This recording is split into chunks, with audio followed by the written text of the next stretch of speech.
Welcome to the Albion TV War Report, your source of live battle coverage featuring the top guilds and alliances of Albion Online. Today is Thursday, the 16th of October, 2025. We are here watching the 18 UTC time slot here on Albion Europe on a 15-minute delay. If you guys have reports of live action in the world of Albion, please contact us on Discord. Until then, I am your host, The Chosen One, and I'm joined by Robin Hood RS on the play-by-play, and of course, Bogle behind the scenes. Now, Robin, we are currently watching Nick Pan repair this wall. Yep. We are indeed. There is a territory launch onto this zone. And that is by Take Care and Unbound. So I'm wondering when they shall show, or if they shall show. That is to be decided. But this should be our big, content piece today. And yeah, it's that's that. Sorry, I'm typing in loco chat as well. I'm talking to the guys at the moment. I've been talking to them for a while, and then I was like, oh shit, yeah, we're actually doing a show. My bad. So trying to end conversation as well. But yeah, it should be a decent show today. If and when people show up elsewhere, we do have Skognagog out and about. They just raised a raid banner against the Winks once again in Timberslope Bridge. Now that could be shaping up to be something as well, as that was actually a really good fight between these two forces yesterday. It went on all the way to the top of the hour. Winks were able to defend themselves against Skog, and kind of shocked us. Well, shocked me. I was, yeah. You were shocked, is what you're saying. Oh, that's you. But what? I just saw a ping in Discord, and it's you. Just me, yeah. It's in another channel. God damn it! Lock in. We're both not locked in at the moment. I'm fine. I'm listening to you waffle on, and it's gotten a little waffly here. Yeah, kind of lost my train of thought because I was doing two things at once, and that's never a good thing.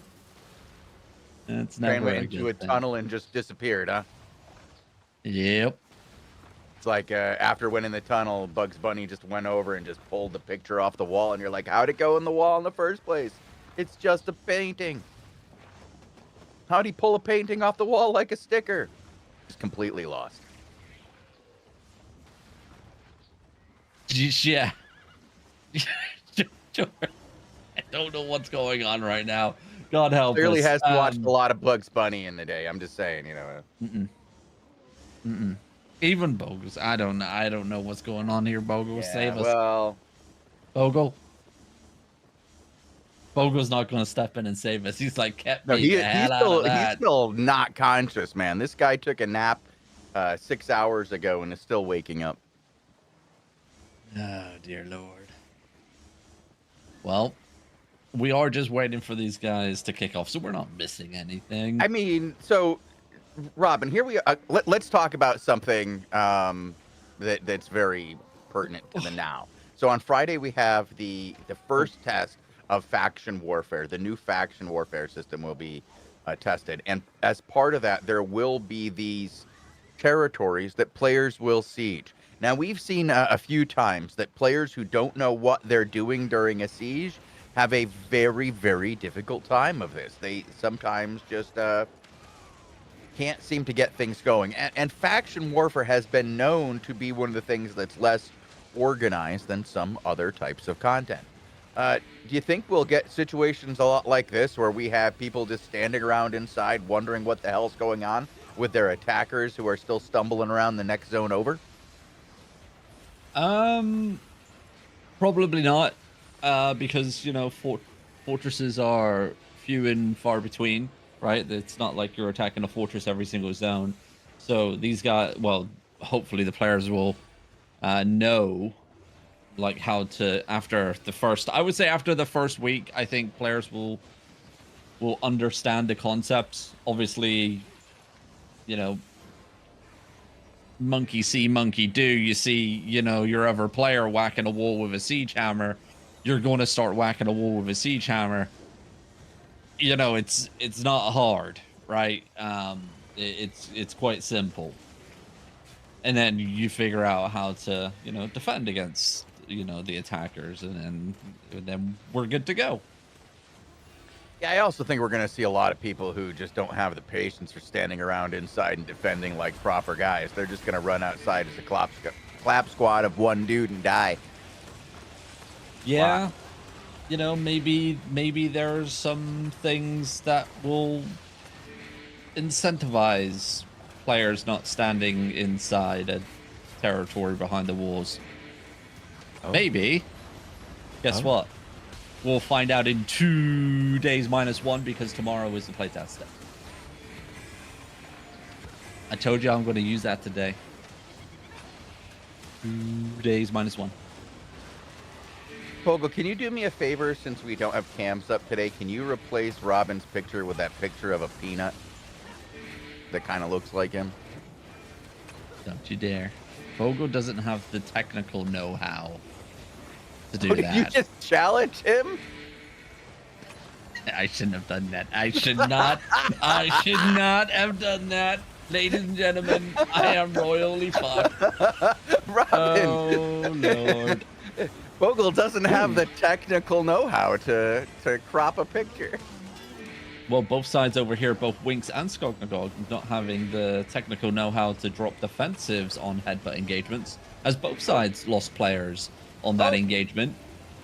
Though I will give Skog props today. They are rotating guard runes on the tanks, hammering the gate, and it is keeping those guys alive. Yesterday, they really had a really bad time keeping those frontline tanks alive. Funlight, one of the hammers there, was one of them that I died. I think he died like 3 or maybe 4 times yesterday. I kept seeing. Oh my fucking god! Oh, dude. I can't catch a break. Can they stop proving me wrong? Literally, I'm trying to give people props here, and I'm trying to be nice. I'm like, oh look, guys, they're learning. They're doing it right, and then they do it wrong, and then they die literally 5 seconds after I've just said it.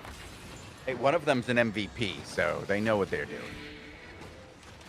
Alina, looking at you, MVP.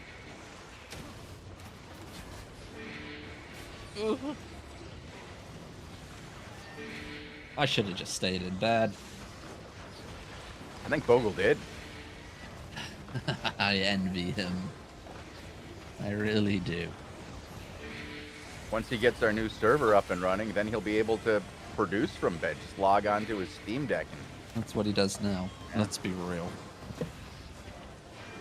I think Fogel's eyes just opened up when he realized that was a possibility, that he could in fact do that with our new setup. Oh, we got to see if it works first. Yeah. Well, it works. We just have to Correctly. do it. Yeah. Yeah. We're getting that working too, Fogel's TV, so. Oh, yeah. Well, the crystal's already broken here on the gate, so Winx Yeah, one cannot step crystal's down. out. Yep. Shield is still at 27%, though. Kind of surprising. We're seeing some cracks already. Yeah, these walls haven't been upgraded. They're still Level tier 4. 5? Tier 4? 4. Yeah, they're Tier 5 is flat along the top. Yeah, these ones are raggedy. Yep. See? I'm learning. You're doing good, dear.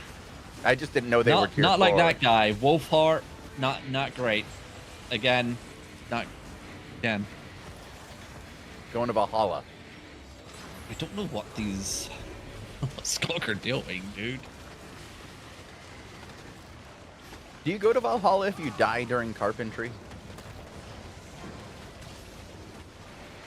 'Cause, I mean, you have a weapon in your hand, right? He had a hammer. I guess that counts, right? Well, Clark also going down. for the front line there.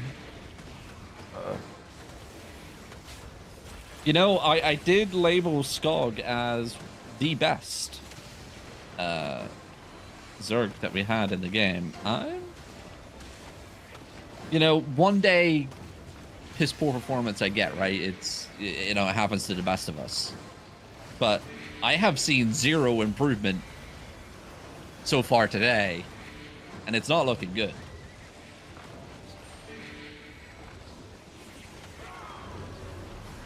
So, I don't know. Well, Skog's already broken through the gate on the south side here. I think we get a little bit It's mixy, not a little that bit messy bad. here. Oh, on the western side. Oh, These Skog are 1, alive. 2, 3, 4, Let's see 5, and kills. 6 going down for Winks today. Now, Robin, I know you're already, you know, being a little bit jumping down the throat of Skognagar after yesterday's performance when it wasn't ideal. It wasn't the best we've seen from Skog. Yep. I think it's a little premature to be jumping on him today. Nope. Just because 2 guys stood out of position. Nope, not 2 guys. 1, What was the 2, MVP? 3, 4, 5, 6, 7, 8 guys out of position. What I can see on my kill feed from the get-go. And Wolfheart did just die again. Wolfheart coming back with the re-gears. Love to see it. That's fast. That's He's like, all right, guys, I'm MVP back. level. I'm ready. Ready to go. I'm ready to go. Where do you want me to stand? Right here? All right, guys, I'm zoning out of the hideout again.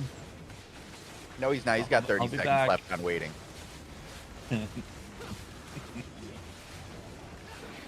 Well, I do think Actually, I'm gonna go check this out. I know this is a terrible thing to do for Wolfheart, but I'm gonna go check. he has one this more guy's death situation. before Yeah. he's on that wait timer. I think it's the 3rd death that it kicks in for a 30-second pause. Oh, we're still in the hideout. Ooh. Well, more members of Skognagog joining them. Joining him. Yep. Okay, we're zoning out now. And Winks, I do believe only Lodos is here today. I don't see Alliance with them whatsoever. They did have Alliance with them yesterday, joining them. So, heck, even without Alliance, Winks still doing pretty goddamn well right now. We also have content on Nickpan and Sorrow over here. So Zoom has shown up. The Unbound Guild is over to the western flank. We've stepped outside of the territory and we're fighting out in the open world here along the desert cliffs of Sunfang Approach.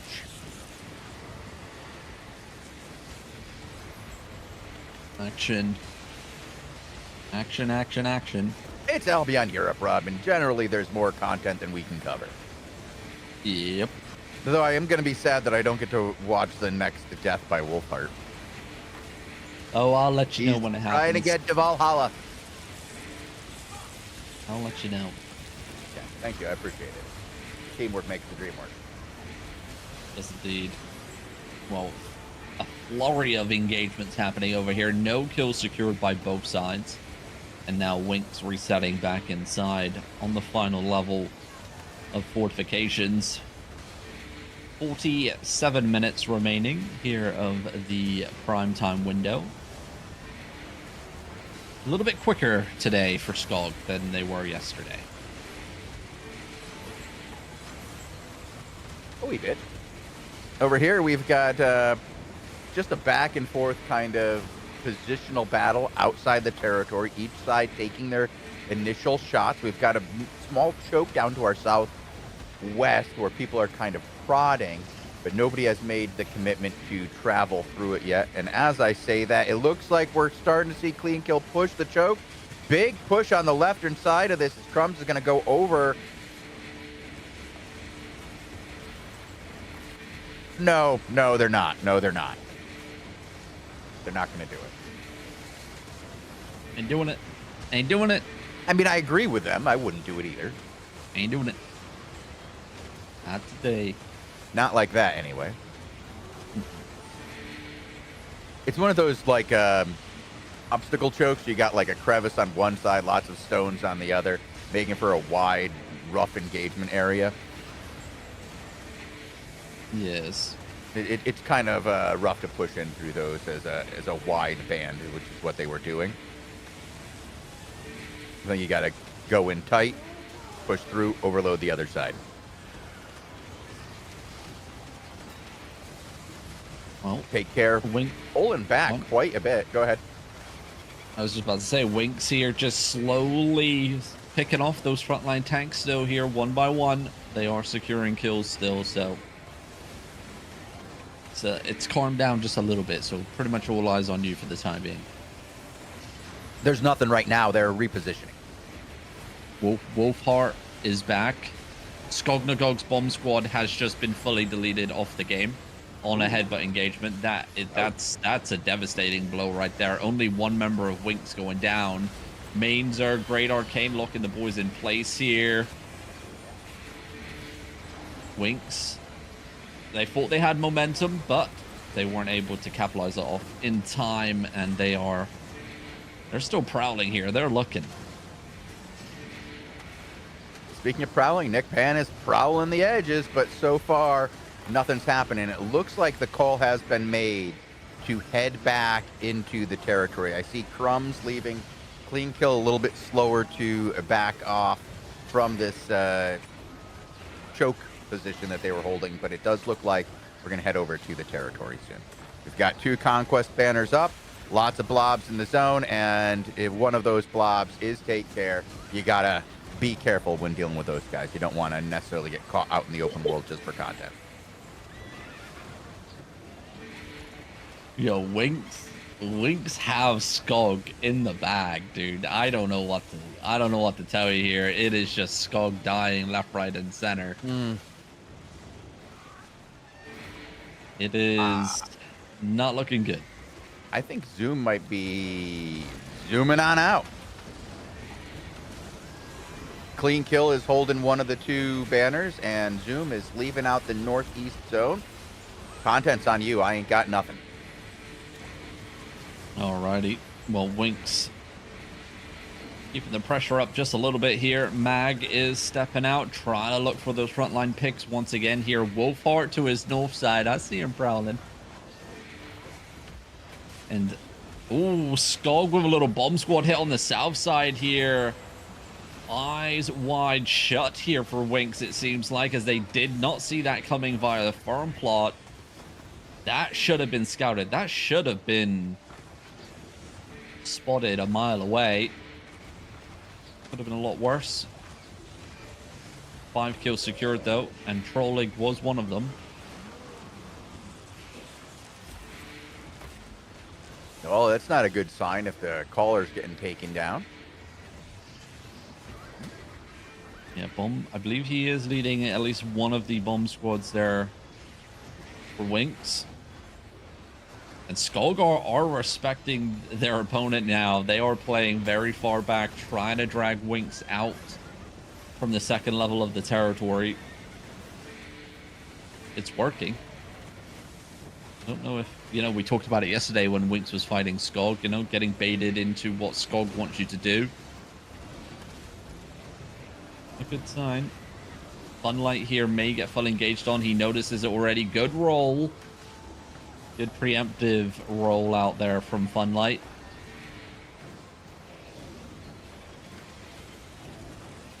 Here comes the bomb squad. Not going to hit anything. Good shutdown. Good defensives from the Beetle.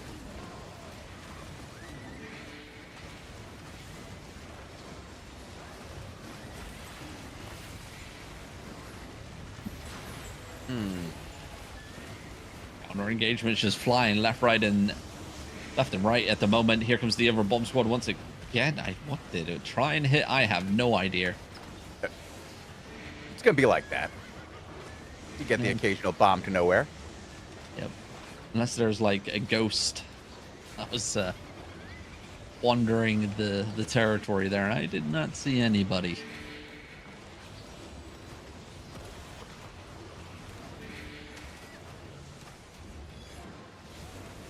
Well, the gate has fallen. The final level of fortifications have been breached here. Great Arcane catches the bomb squad here, but Way too slow of a reaction here from main Zerg. They didn't find anything. Secondary bomb hitting on the south side, not going to find anything. Winks holding on. The 1-2 punch not working this time around. Here comes a third punch, and it does finally secure a kill onto Winks. Winks have nothing to send back. I'm wondering, does either side have an invis clapper? We saw both sides have one yesterday. Winks's invis clapper was actually the opener to victory for Winks. Gave them the momentum shift that they needed. Not sure if it's going to happen again today. We'll wait and see. I think we're going to get a friendly fight on Ellipsis over here. Yeah.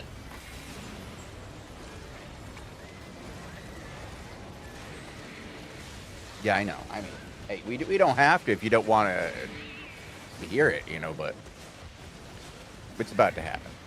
We're demounted and walking around the castle looking for where we're going to enter. Disgusting. Yeah, they had a real fight and they chose to leave. Ah, makes sense. Funlight goes down over here as another frontline tank has been removed. The battlefield. Fortification walls now the main objective here for Skog. Hinterman at the front line here. Big pot forced out from Mag. Is he going to find anything on the return? They're preemptive defensives that time round. Both sides looking to reset, restabilize.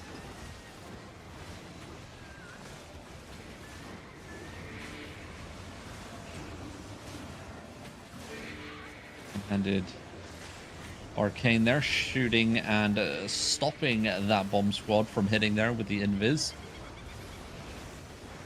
Mag not going to find anything. Mag also engaging on ghosts.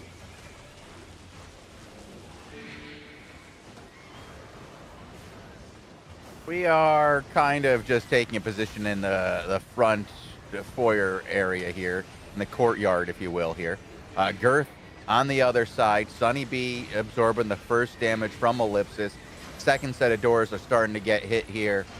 Cluster Q is active. Going to pop in a minute. 40 minutes left on castles. Well, the invis clappers, I believe, were just removed off the battlefield as Winks lose 2 on the north gate. Skog looking for something here with their invis bomb squad there. That was completely hitting in the wrong directions. Which work went one way and the whaling boat went the other way. That's definitely not what you want.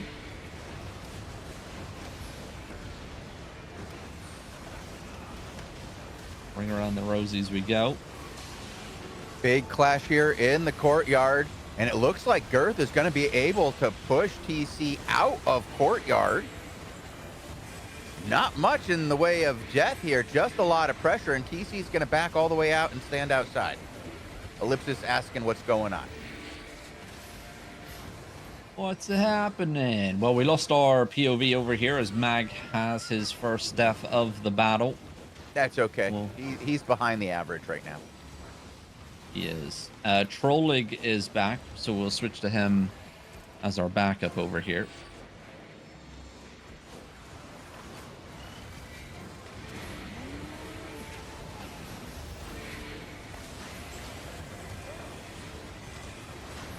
Well, Skog playing a little bit ballsy here. Their bomb squad trying to make a play on the north side. Doesn't find anything. Counter engagement nearly catches them, but good defensives from the Bastion player will interrupt the return engagement, allowing those players to get back out safely.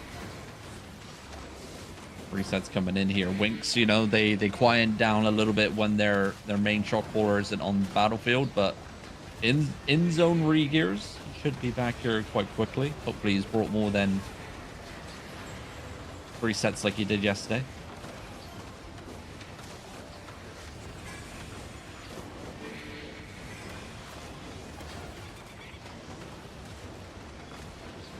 Ellipsis now coming in from the eastern side here. Open doors, open path. Gets a few shots from a battle mount, but just wanders his way in. Just doing the Diddy dance. Lots of the Diddy dance.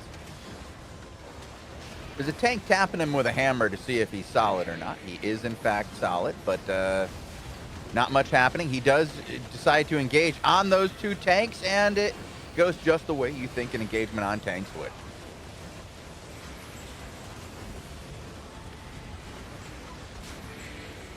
Well, Mag has returned, and Skog are trying to faux send it here on top of the tower. Hand of Justice comes out, secures 1 or 2 kills, but the return engagement will secure kills back onto Winx here. They lose 3. A much more ballsy, forward play here from Skog than what we saw yesterday. They're trying a different angle of attack as well. Yesterday, they did siege that northwestern side. This time, just a little bit more south here. To be found, Great Arcane shutting down the engagements. Winx looking to reset here.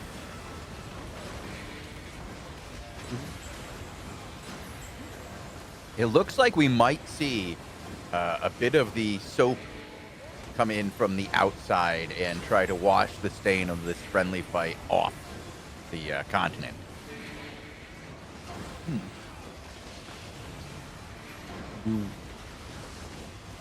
The crumbs from the previous fight have banded together to see if they can't continue the fight into the next zone.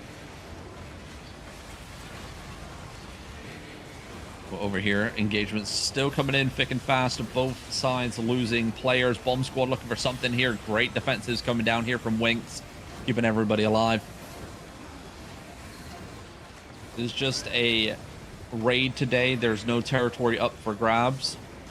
That mage not going to be buffed like it was yesterday. Hand of Justice though onto the front lines, not going to secure a kill though, but it was a close shave for many. Resets coming in once again.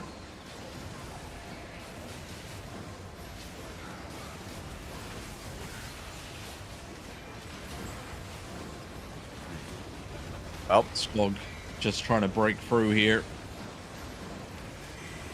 Clearing out the guards. They got a couple guards, a couple mages left to take down as well. Super Bonnie does go down. Another bomb squad hitting as well, but not going to find anything. Defensive guard rune activated.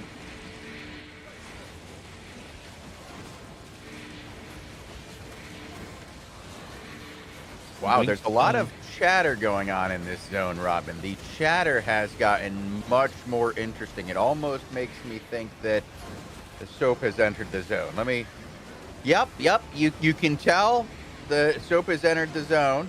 The chat has changed tone. Ah, yes. Very good. Over here, engagements flying north and south.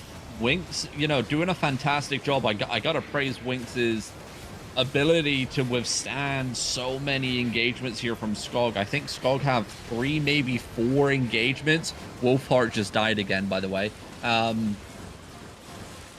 Yeah, I mean, Winx are doing such a fantastic job of juggling their defensives correctly, making sure they have, those abilities ready for different areas of the Zerg. And it's working out really, really well. A lot of Zergs do struggle with this, but Winx doing a fantastic job of juggling that. Love to see it. Well, the battle for control of the zone is over. It does look like Soap has left. They came in with some dirty words. They used their dirty words. Their dirty words were not as effective as they had hoped, and instead they're clearing out and cleaning out and heading out to the next zone. Well, Winx during a deletion onto 1 bomb squad just moments ago. 1 or 2 players of Winx going down, but so far still holding on for dear life here. We're just about to hit the half an hour mark, and the Sentry Mage will start losing some of its health soon, I believe. Yeah, we're already on to the castle, and we're starting to take care of the castle as there's no real fight here happening, not even a friendly fight. Take Care walks in and just starts taking the castle from what was a Girth castle to a Zoom castle. Well, another 5 kills secured over here by Winx. Nothing to be found in return. Sentry Mage, though, 2 bars down. Things will get a little bit interesting here for Winks once that Sentry Mage is gone. I believe Skog will play super aggressive. Headbutt engagements coming in that time around. Winks not able to keep the boys alive. That's 5 members dead. Trolling on his second death here as well today. Sentry Mage under 2 bars. Hinterman stepping up, and Winks notice that it's all over here. They are stepping out the north side. Is it a fakey engagement, though? Is it a fakey play? Are they just dragging Skog into a position here? They soak up the engagement. Remember, Winks can step in and out. Winks looking for something. Is it Gigpot activated there? Not sure, but bombs happening for both sides over the walls, but it's Winks that get absolutely devastated here as they stand clumped. And they just got dumped. And it will be Skog being victorious here today. We're going to see these guys again tomorrow because the launch will happen here now. Well, Robin, exciting news that Skognagar is back and looking good today, Robin. I know you were very upset with their mediocre performance yesterday. Not looking good at all. Oh. Not they just looking won then. good at all. Mediocre victory. Yes. Okay. See, Skog, you can't even win with this guy. You win, and he's like, nah. Seen better. Yeah. I've seen them play better. I played against them many of times. I know what they're capable of. Basically calling you Pizza Hut. Not very good. Yeah, Still pizza, but not very good. Pizza Hut is pretty... Gross? Yeah. Well, I did hop on over to Nick Pan. Or who were you on? Yeah, Nick Pan.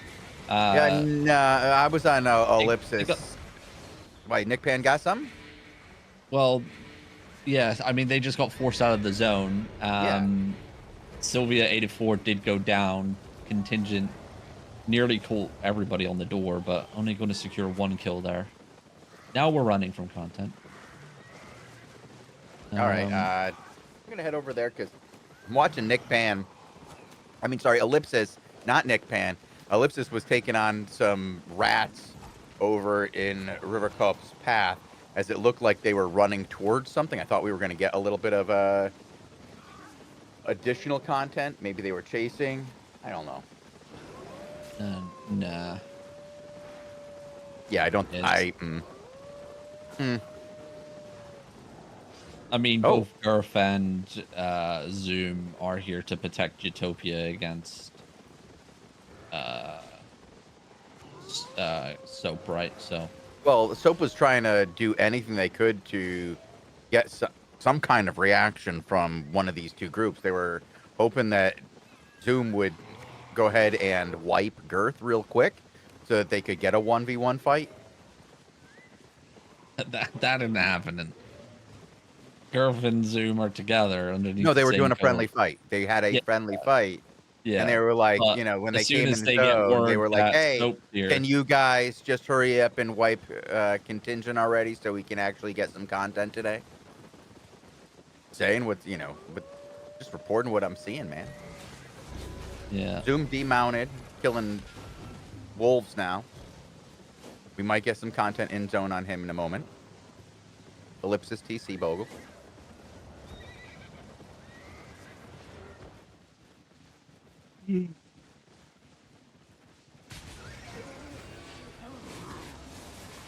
Yeah, looks like the friendly fight will resume here.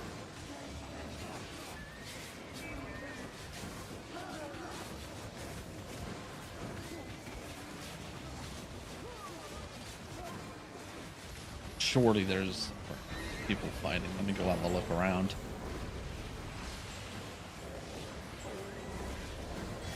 We have... Oh, okay.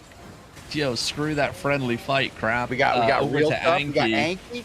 Okay, Anki doing 7-11. Well, Heck, Marauder's getting murdered over here along with Judge as we come in here. Yeah, that Anki thing. We do have the... Hold on. So it's 7-11 getting a territory conquest off onto HDMI Alliance here in Shell Heap Steep.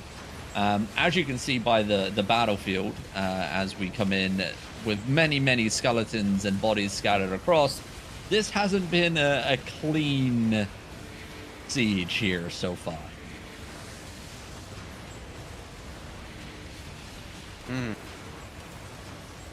Well, I am down for watching what the Marauders do. They are relatively new to the scene. Enki bringing forth a new group after the, I guess, the fallout of the Triple X and Double X Guild and Alliance.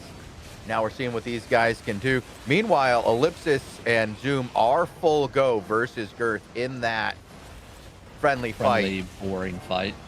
Hey, I'm just saying it's there for screen 2 for Bogle. There's a lot more friendly fighting space going on than non-friendly fighting happening in this zone where Enki and the boys are mounting up. Meanwhile, Tank Care getting slapped around. Woo. Several members getting taken down here. Turn going very nicely, though, in their favor.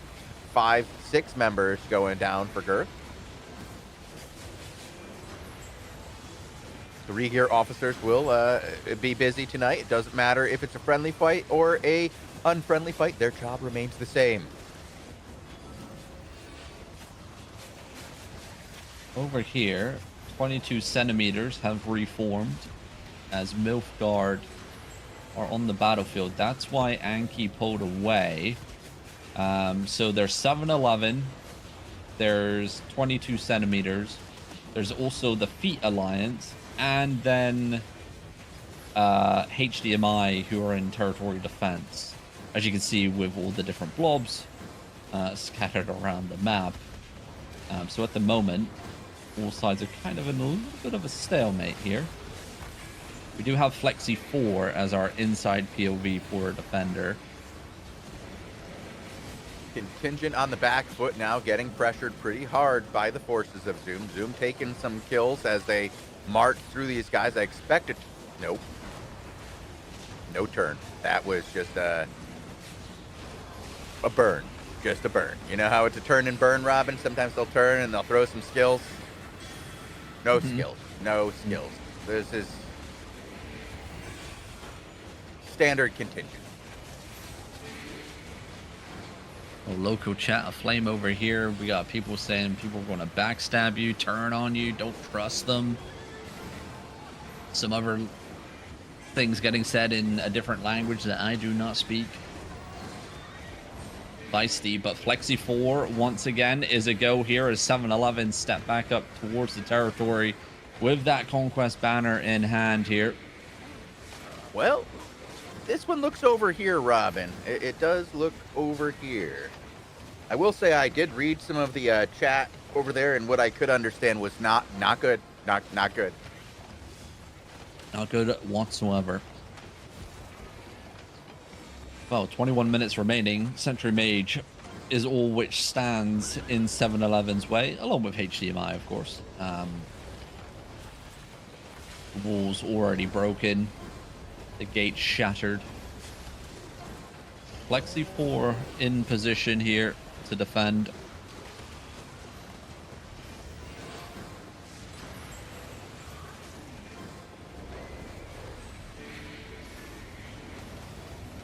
Looks like there's going to be a push into HDMI here. You got more groups on the field. Should be some more content here for you.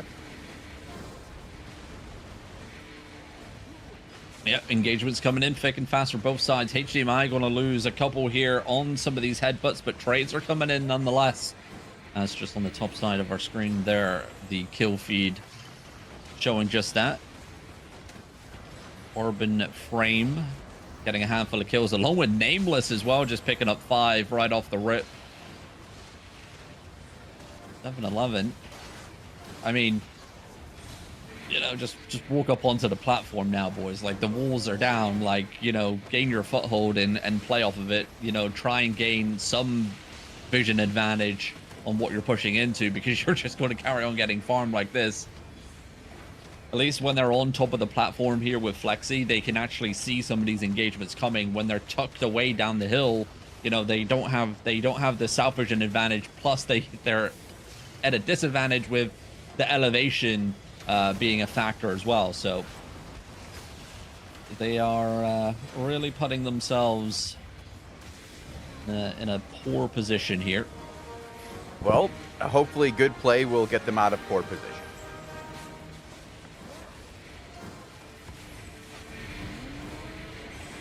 Robin's like, no, that's not happening here. That's not happening at all. And now that's a little couple cleric cows getting utilized there. That's going to be on a big cooldown. Got Leo 52 as a go there from Bogle. I'm gonna check out Leo 52 while you watch the inside.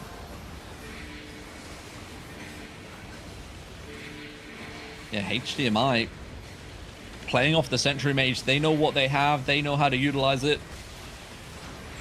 Don't have defenses at the front line as those two members go down. Well, we've got some real action here as O-Block and OnlyFangs take on the Heralds of Valhalla, the other side of the Girth Force here. Big push by the OnlyFangs forces, completely engulfing Heralds of Valhalla, but it is the Heralds of Valhalla who come out ahead as the OnlyFangs and O-Block get hit hard. Now it's this is just a massacre. I can't tell you who's ahead. Both sides have just lost 15 plus in a row, and I think Heralds are going to have to bow because they don't have the guys. Wow. That went fast. Both sides losing huge clumps in that battle.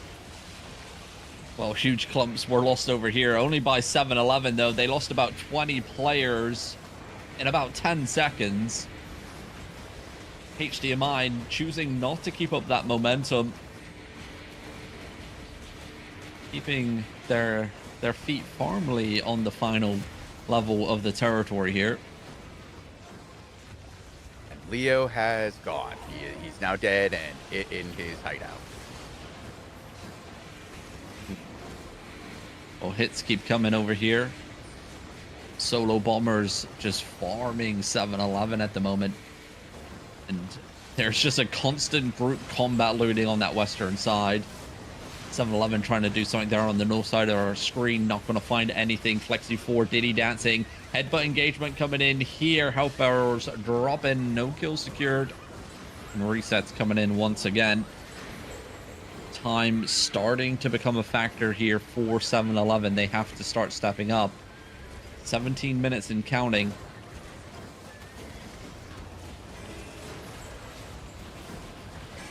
Time will fade.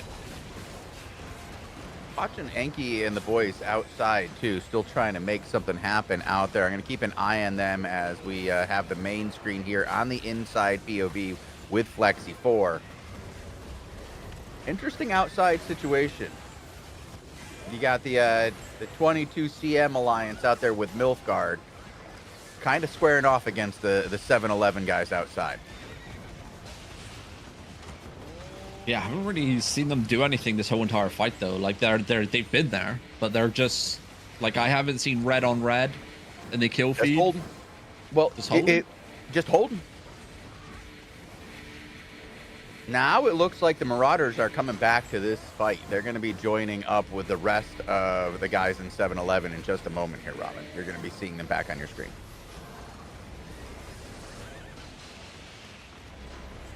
Oh, engagement still flying. HDMI just picking off these players of 7-11 that are just way overextended. No idea what this player was even attempting to do. If it was a solo clapper, I mean, good luck, I guess. But God knows. That's it. Step on that weeping mine that has been placed there for 5 seconds.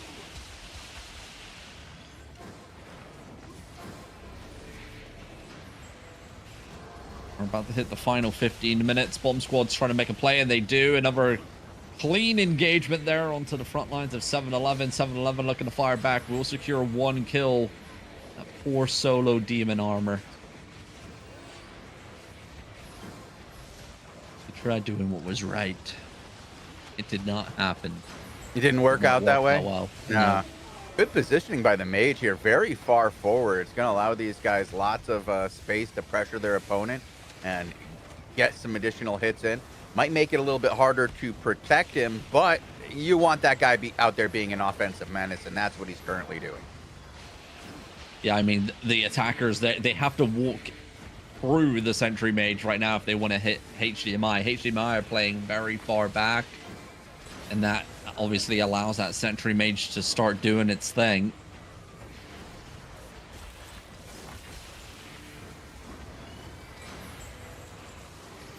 Flexi just looking for something. Big damage. Ooh, he got out with 1 HP. That was... I thought he was dead. He did good. He did good. Did good. Well, somebody else did good in healing him. You know, he got lucky. Yeah. Somebody else failed in not doing that one more damage they needed to do. Although I will say it was probably focus fire escalation. Stop that. That I knew it. Return engagement onto the western side here. And that one player has a name that we cannot repeat, I believe, here on Twitch, does go down. Another one goes down to the Sentry Mage as well. That's 2 players down on their knees. But finally, some kills secured here by 7-Eleven, securing about 6 or 7 on that hit. I wasn't sure who it was there, Robin. Then I think I finally read it, and it made me giggle. Yep. Yeah, I don't think we can do that one on Twitch. Yeah. Not the worst name we've ever seen here on Albion TV, but I think but it's particularly for Twitch rules, you gotta say no. Yeah. And even if it was, you know, used in the correct term right now, that on would Twitch, be really just no. You can't not on no. Nope. Is, you know, dogs are a very shocking topic at the moment, shall we say? Oh no, Robin. And ironically enough, that player did get knocked to the electricity shock from the mage. Zapped, huh? Yep. That collar on. Up out there. You know, we gotta get one of those. I hear that. What? For who? Whenever Bogle's asleep, just wake him up. I'm pretty sure that falls underneath human torture. Not if we turn it down, just real low. Oh yeah, right? remember it's got that vibrate setting. Anyway, Yeah. back to the action. Flexi 4 hanging on for dear life here as engagements are coming in thick and fast. Sentry Mage down to 2 bars and dropping. Yeah. There was a bomb squad that hit deep in the back lines here while we were making statements. Yeah, about 15 members of HDMI died. That's it. Yeah, you can see them all here on the tower. They're getting see looted them on the list there. It's a rainbow of colors. This fly. There. Look, it's little old Nilfgaard. They've shown up on the south side. They found a way. They found a way to and feet are here as well on the northeast side. Yes. So it's a 1 versus 3 here for HDMI. Yep, this is where are they going? Where are they going, Robin?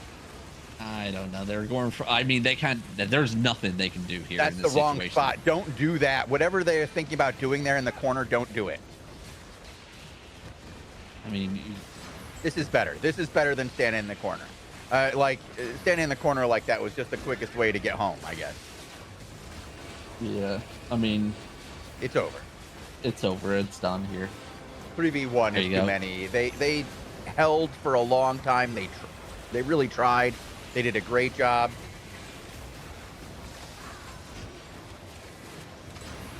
Well, there it is. Wow, there's that one over and done with. Yeah.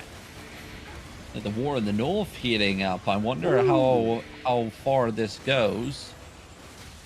Is someone going to ride in and balance the scales here up in the north? I don't know if this falls under anyone's rental empire. It will. I don't actually know who controls the north. Huh. We'll probably find out tomorrow when the landlord shows up. Be like, who there's been bullying my renters?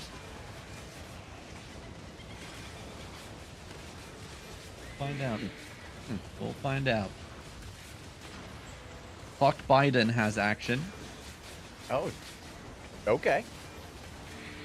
Over here in Flamog Fork as the The Gate Alliance are fighting Utopia in the open field here. It's Oh, geez.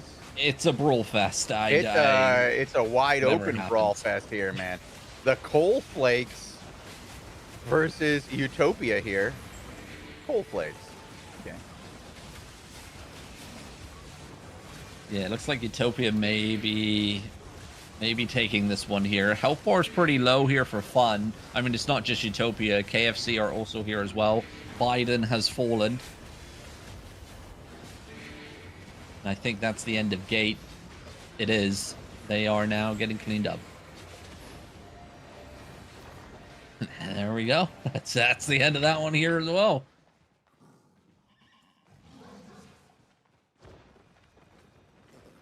See what else is happening. Right on over to Attila.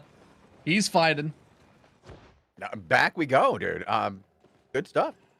You know, that's what I love about this server. There's always something if you keep looking, Robin. There's always something. Yep. Never a dull Well, moment. it's Dementia versus, well, fighting Scourge of God, obviously, over here in Sandmount Ascent. Enki is out in the fighting open. too, by the way. Just Enki is back up and fighting Milfgard, by the way. Okay.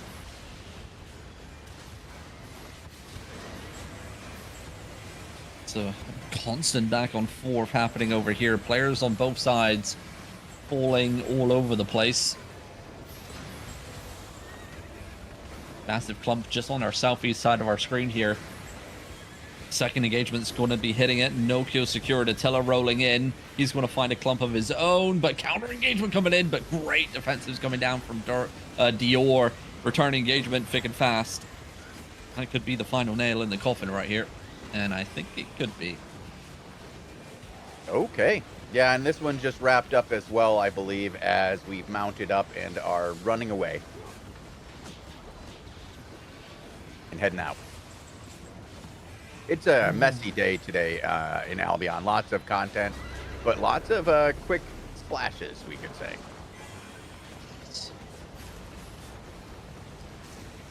A shocking piece of content today. All over the world map. Let's see if we can keep this going. See who else is out and about. We have.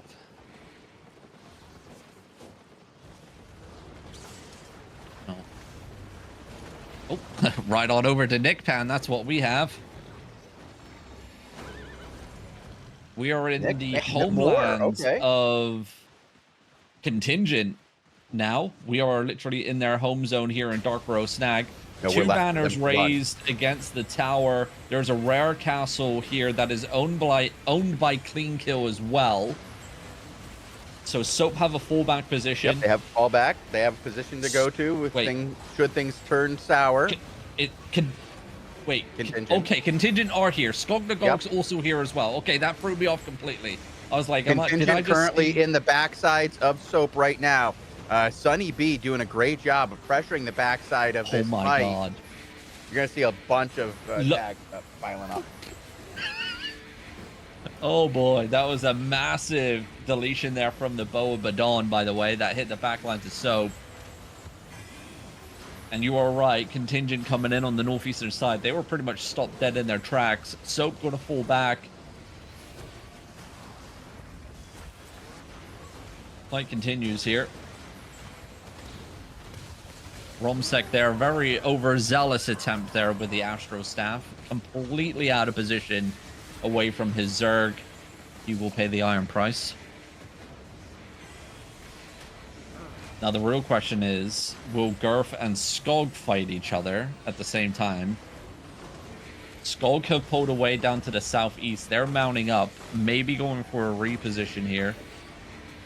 We'll see what they find. Okay. They're definitely working with Contingent, I want to say. Yeah. Yeah, they just dismounted on top of each other and didn't cast a single spell. Oh. So Soap in a 1 versus 2 here. Yeah. Expected. I think they're used to that at this point when dealing with anything contingent related. Haven't seen contingent play by themselves in a while. Yep. Well, let's see if Soap can hold here. 5 minutes until the castle can be looted. Contingent fast smashing the north side here. Nick Pan walking right into this. Big engagements coming in here. Soap gonna lose about 3 there, unfortunately. Yeah, this is Can they over, restabilize? I don't think so. Ooh, bit of a big return engagement coming in here. 7 kills secured. Can they secure another wave? Losing 2 more, including Fred. Down to the Dirty Duck. Superfly getting a couple kills in as well. Several more members of Soap in trouble here, Robin. And they're starting to fall. And there they all go. I mean, they can click in here. They can go back into Lord Room. Look at that. That's what they Billboard, did. though. Big return engagement back onto contingent. Couple kills secured there. But yeah, this group that didn't get back inside in time just gets deleted, and it's just too much here. And unfortunately, Soap scrubbed off the map in a 1 versus 2. And Papega. Please kill him. Please kill him. No, he got away with 1 HP. You really wanted that one, didn't you? Yep, I really wanted that one. Damn. Well, Robin, there's a lot left for you to get today. I know you'll be heading out for the day, but we have more content. We got a lot coming up tomorrow.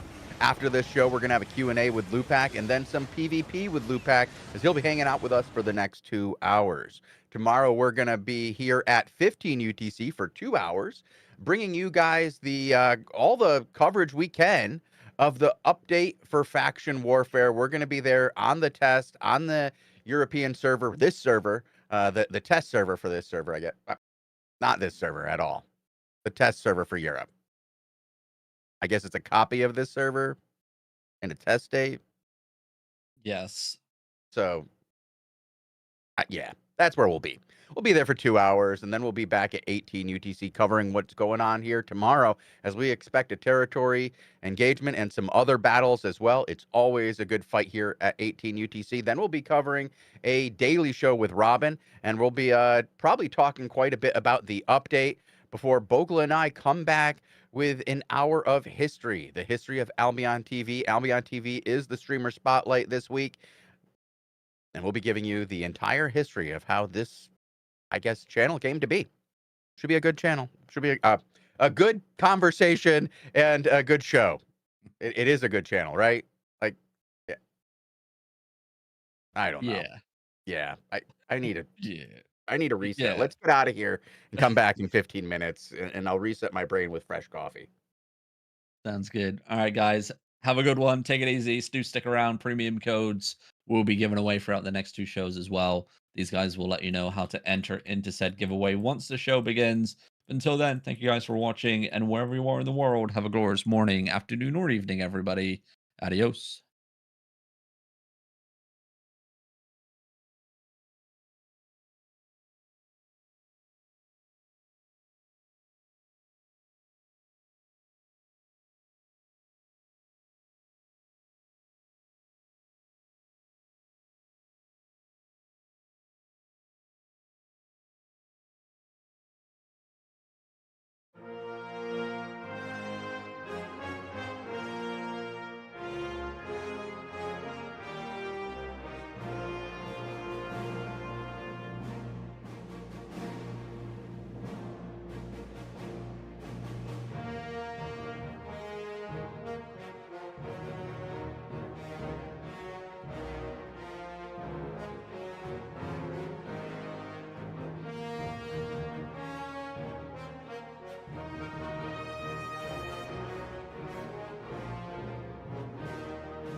Hello, everybody, and welcome back along to the Albion TV Q&A talk show. It's your boy Lupac, and Chosen is here.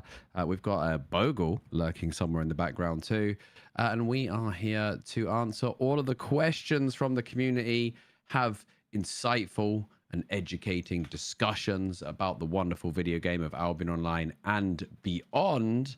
And yeah, just generally chat about what's been happening. And a lot has been happening, Chosen. You know, we've had a new dev talk, eagerly anticipated, and we have a big event tomorrow that I'm sure we're going to be discussing. But more than that, how are you guys, and how was the war reports today? I would say that the Europe War Report was pretty good as usual. It's been very good over on that server, very entertaining, a lot of fun. Albion Asia has some work to do. We saw a couple of fights and we got a little bit of content, but it does seem to still be lagging behind the other servers as it recovers from some pretty significant hand-holding over the last 4 seasons. The hand-holding recovery phase has officially begun over there, at least. Good to know. Good to know. But yeah, these player-driven problems do sometimes sort themselves out, don't they? Over time, everybody wants it to be more fun and more fights generally, and they realize that eventually. So hopefully they can find a way through there. Good morning. Good morning to people saying good morning. Whatever time zone you're in, welcome along to the show. We do have some gold giveaways for you guys, or premium giveaways, should I say, rather. Not gold giveaways for you guys in chat. So if you want those, all you really need to be doing is participating in the show by talking to us, you know, asking questions is even better. Or in the case of Manu Breaker, drop in the Twitch Prime, you know. Oh my.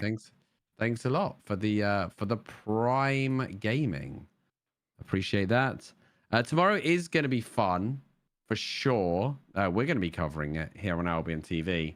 Hopefully we're not rusty. We're doing. I mean, I've been doing a fair bit of faction warfare and ZVZ these past few weeks as well. I'm very excited. Oh, ads. I thought I said arse badgers there, but ads badgers. Thank you very much for the Twitch Prime as well.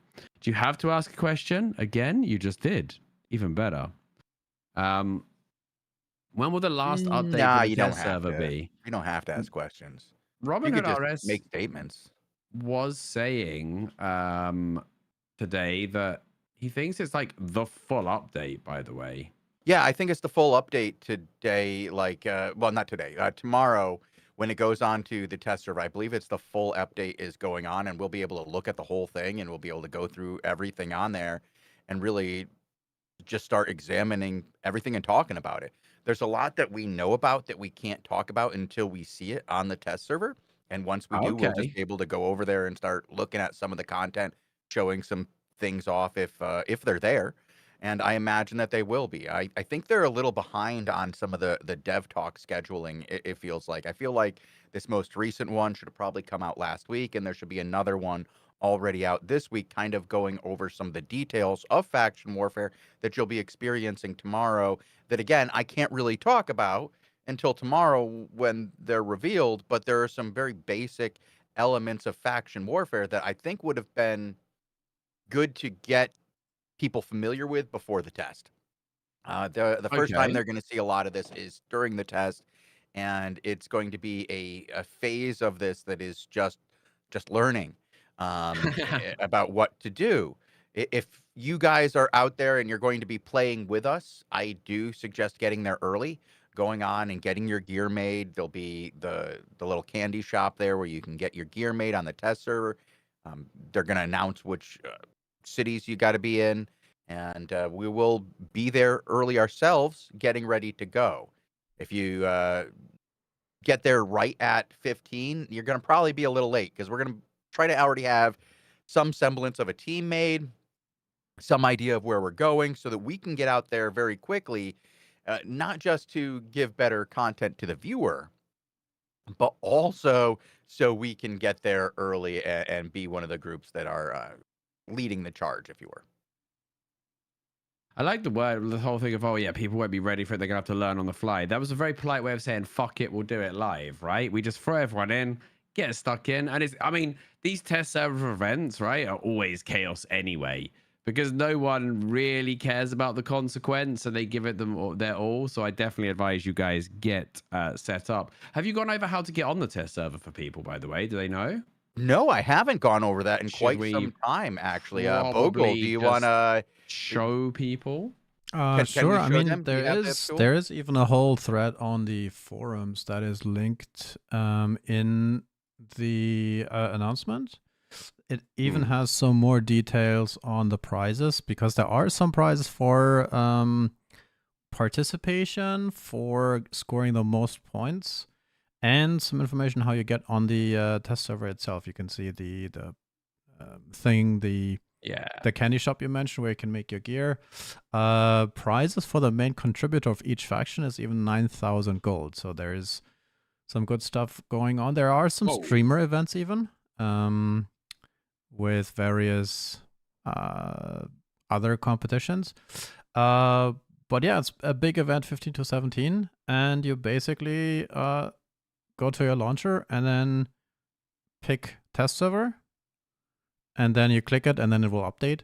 I'm not going to do it live because, I don't need to update it. Which is great because they streamlined it. Historically, what you had to do was, while the loading bar was showing, you had to run to a mirror and say Robin Henke's 3 times into the mirror before the loading bar finished. And that gave you access to the test server. And they were like, well, it's quite hard. So actually, we'll just put a button on the launcher, right? I think that's how it happened. It was something a little convoluted to do it. I won't exactly outline what it was, but it did feel like you had to remember a secret handshake to get in. It was like going into a fraternity, right? Yeah. You had to know the secret handshake, or they just throw you straight out. Well, you had to be like, it was like a two-phase thing. Your account had to be like authorized, and you had to know the handshake. Yeah, you had pre-verification, and sometimes there used to be like a secret code. Yeah, to that's what I'm type talking into about. the Yeah, launcher for it to appear, right? Yep. It was kind of wild. It was. I think it was a remnant from alpha and beta, where they didn't have like special like privileges for certain accounts, and they would just use the passphrase and the secret entrance, basically. Yeah. To get people in. And so I think it happened like in alpha or beta where that started, and it stayed through early release, and people just liked it because it was kind of fun and cheeky. And then eventually it just became too much of a hassle to deal with, and it just moved to pure verification and it being right there on the launcher. And I think it actually came with the launcher update, actually, like that we had at one point. Like we had an update to the launcher, and that changed the drop-down menus as well. And it might have been when we got Albion Asia. That's such a crazy throwback, by the way, from Ego Bulldozer. He said, does Mini Hankies get to trick or treat with Dad this year? If you guys don't remember in chat, last year around this time, we were actually in Germany at the Sandbox offices, and Robin Henke's was on our live stream from the SBI studios, and he had to leave because he'd promised to go trick or treating with his kid. So that's awesome that you remember that. That's a good throwback, and I believe we might be there early next year, right? Yeah, that's the plan. We're hoping to go out there and hang out with the team again. It'd be good to see everybody again. It's been a while. It was about a year ago now that we got to run into everybody. I'd like to see Bogle again, maybe meet up with Robin for the first time. It's a good time out there, and it would be nice to have a little bit better plan of what we're going to do for production from the studio this time. And I think we know what we're doing a bit better as well now, right? Well, yeah, but like we know what's involved in the process now. Like we've gone through it once, and we know what we would need to do to make things happen there. And that means that we can pre-plan now, because we know what we have to do. We can say A, B, and C should be done before we get there. D, E, and F will be done when we're there. And then we'll be able to get through things a lot smoother. And I think that we'll be able to do a bit more as far as like live streaming and stuff like that. It'll just be easier because we now know what we're going to need, and we can set up a place ahead of time, and we won't need to be keeping people until like 4 o'clock in the morning again. Do we reckon we're going to get a reveal of Bogle's other hand, right? Because we've had one hand. will we get the other hand this time? Who knows, right? That could be a treat for everybody. Do you reckon that's doable, Bogle? Or is that We'll too see. much? Do you reckon? We'll see. We'll see. It's the best we ever get. I actually love that fact though that is the most they've ever seen of Bogle. Like just a A hand. hand, just a hand. We promise you he does exist though. Like we can verify the existence of Bogle. By the way, just to preempt some speculation, there is a new spotlight, the story of Albion TV. And there is a picture on here that has everybody almost, but not me. So it shows it's you, Lupac, then Robin, Tazik. Wait, where can I see it? That's not me though. I think that's a forward. Wait, That's hang on. Yeah. Oh right. Wait. So L forward's even on there, and you're still not on there, bro. No, it is what it is. We even got Tazik's dog in there. Though Melitris was very late in getting her photo in, so we can't throw their photo in either. They got it in like last night, which was too late. Shaking my head. Bogle is an AI. That has like been an ongoing that's been an ongoing theory for a while, to be fair. He's definitely not an AI. It's gonna get worse when we upgrade him too. We have an upgrade coming for Bogle, and like his ability to entertain all of you. It's been in the works for some time, and hopefully by the end of the year we'll have it for you. And then you guys are gonna be very irritated at Bogle, but also very happy with Bogle 2.0. I think Bogle 2.0 happened when he got a real microphone. There were some early days of Bogle. We were talking about this where Bogle's microphone was pretty rough. Yeah, there are some old clips in this spotlight where we like. By the way, I'm mad at that they took the wrong gold logo here. Oh, that's the wrong Vendetta. I didn't notice that, dude. Anyway, dude, they have some like YouTube links in here from the old days, and this video is 8 years old, and you can hear it. It's kind of bad. Oh man, it's quite fun to go back and see the stuff you did then, but it's also like once you've got to a certain quality level, you're like, oh my god, was it really that bad? Like, well, that's also probably that episode is one of the final episodes where we're kind of winding it down, so it's not necessarily as structured as some of our earlier episodes, but a lot of our earlier episodes no longer exist. So we had to just grab one that existed, and that one is us winding down the show. And as I kind of remembered what was on that one, as I'm not going to listen to it again, I was like, you know what? Maybe one of the earlier ones where it was very structured and very much like a written out show ahead of time. I think that might have been a better example of what we did with Albion Informer. That one was when we thought we were going to be gone in 2 weeks. Okay. So we're good. It's a good, that history is part of what shapes Albion TV today, and you can read all about that in the spotlight, of course. Now, we'll also be talking about that tomorrow, Lupac. So our last show of the day is going to be Bogle and I doing a history show, talking about everything that happened in Albion TV, especially the early years of getting this thing done. It took a lot of effort to get the earliest phases of Albion TV, which, the Albion TV we have today, because there was an Albion TV that existed before I joined. You were part of that. But that was very, very different and had a very different set of goals than what we set forth when we joined. There's literally no one left from there. You. Well, other than me, no one has survived from the original first version of Albion TV. Was it still called Albion TV back then? It was. So I think it's always been all called Albion TV. Always been Albion TV. That's something we inherited, and we did kind of like when they called it Albion TV. I was like, well, let's make it more TV like. Let's actually have episodes. Let's have things that let's have things that are different types of shows. Let's make shows contained, not a stream that lasts for several hours but does different things at different points. Let's take it away from your typical streaming service style to more a episodic. We're doing this now at this time. We're doing this now at this time. We're doing it now at this time. And for the variety of content that Albion has, I think that works better. Yeah, we could have done the thing where I stay on as host and hang out behind a desk, and a couple of times a show we change the other people that come in and hang out. We could have done that, more like a radio show, or traditional Twitch.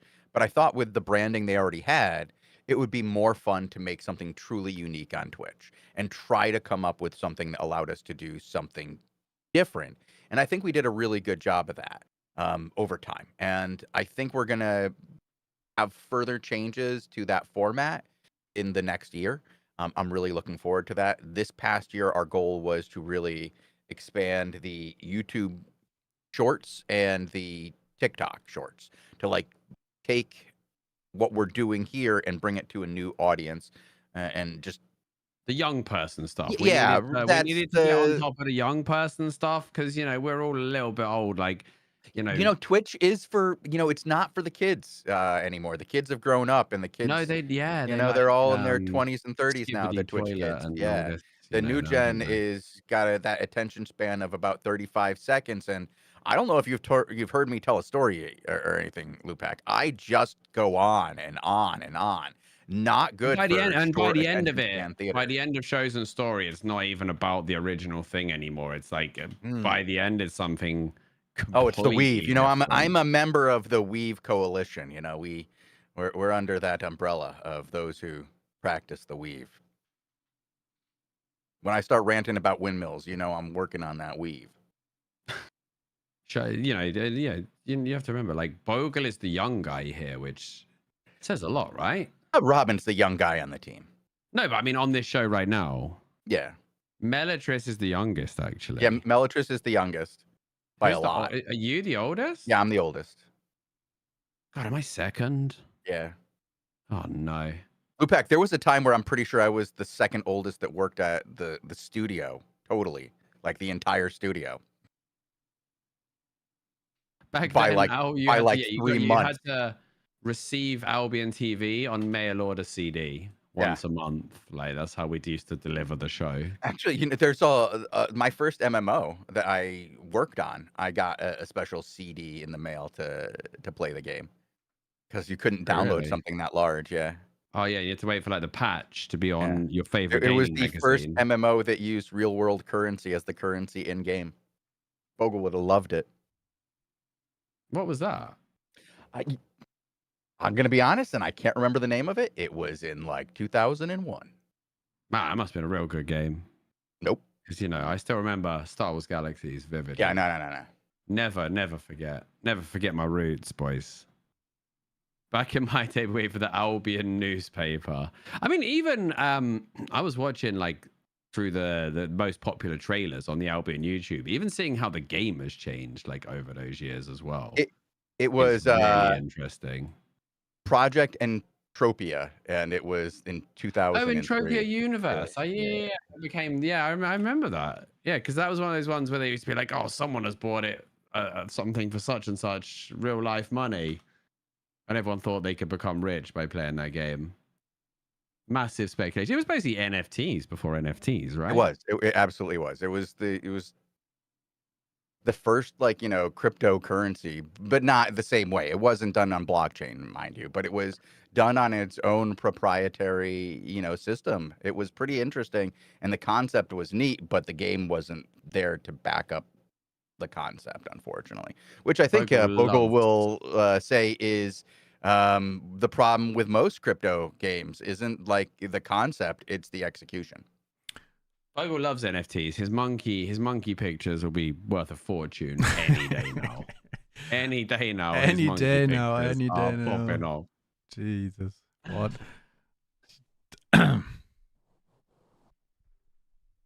No comment. Somebody wants us to talk. Played it hardcore. Action stuff. They are all done with Albion history. They're like, hey, so about that faction warfare you guys are going to be talking about today. Fine. Any chance we could talk a little bit about that? Maybe a little bit about that instead of your personal work histories. I concur, Chosen. I absolutely concur. Yeah. However, right, like we got a video that told us a lot, but also not much. Not You a know what I lot, as mean? much as that, well, yes, it gave us a glimpse at a lot, but it didn't fill in a lot of details. And I feel Yeah. like this is the kind of dev talk that should have come out last week, and that this week we should have had a tight dev talk on exactly the activities that we're doing tomorrow. Like it should have said on Friday or Wednesday of last week, they should have said next week on Friday, we're going to have a test and you guys are all invited. And this is the overview of it. And then on Wednesday should have said, this is how you take a territory and this is how the Providence works. And this is how you get to fight for your faction's fortification. And, shown people the step-by-step process, because that's all going to be shown now by the streamers. That's something that's now out Yeah. of their hand to do the messaging on. And, I sometimes you'll see me, especially during the Q&A show, I might go a little bit into the playbook here and talk a little bit of, inside baseball stuff and how how is the sausage made. And, for us as Albion TV, we like to be, in front of messaging. That's something that we've tried to do since the very beginning. And with these kinds of efforts, when you have something big that has many players with differing opinions and different expectations, and the expectations have been built up for so long, because this is faction warfare. This is something that was a entire update several years ago. And since that moment, you've had people saying, this is what I'd like faction warfare to be when you update it next. And it's not going to be what a lot of people have been expecting or have wanted, or, necessarily, what people have talked about in the past. Is it going to be good? Yes. I'm very happy with what they've done. I like the system. I think it's going to be very good, but I think I should already be telling people how it works and how they'll interact with it from the perspective of the studio. Like that's what we're here for. That's what Albion TV was. That if you guys want to know, the point of Albion TV, it was to be a business to business company that gave a business perspective from players. So you had the communication level at a player level, like that you guys can understand what we're saying and we have the same interests as you, but we're doing it being able to see what's happening inside the studio. So we have more information than the average player, but we still have the perspective and the interests of players at heart. And that's why I'm saying, man, I wish they had told us what was coming so that the next phase isn't them having to explain why they did everything. Like, because you're going to have... I don't think that's unfair. Huh? I don't think that's unfair, but like, I do think it's like we're all going in blind tomorrow, which I think is kind of cool. But it would be nice to be able to sort of tell people how the features are going to work so that they're not wasting the first hour figuring it out, right? Instead of just having expectations that aren't met in the moment. And as you've noticed with some of our streamers, Lupac, when they don't get exactly what they want, sometimes they're not necessarily very happy. And it takes a little while. Being entitled? It takes a little while for them to get in line with what it is. But if ahead of time you tell them what to expect, so they know what they're getting instead of being surprised and having their expectations changed on the fly while they're playing and they have to react live. If you tell them ahead of time what they're going to get and then they go in and it matches those expectations, much more friendly response from streamers. You've never heard of influencers being entitled, right? That's surely not a thing. I don't like to consider myself an influencer. I know. I was just talking about influencers. I know. I'm just saying, like, no. I mean, there's a reason why I don't like to. Okay. Well, we got another. I've never gone to a restaurant and said, I could tweet about this if you want. Yeah, I have to let like Cartman in that one South Park episode. I got to let you know I am actually a Yelp reviewer. And then he gets all the free stuff, of course, as is tradition. Anyone remember the game Fate? Depps reminds me of that.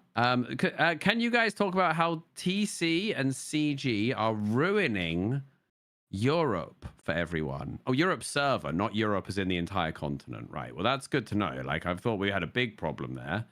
It's not the entire continent of Europe being ruined, Chosen, but a solid chunk of it, apparently. Mhm.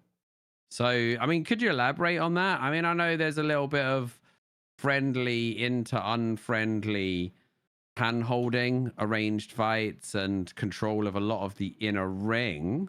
Is that the issue, you reckon?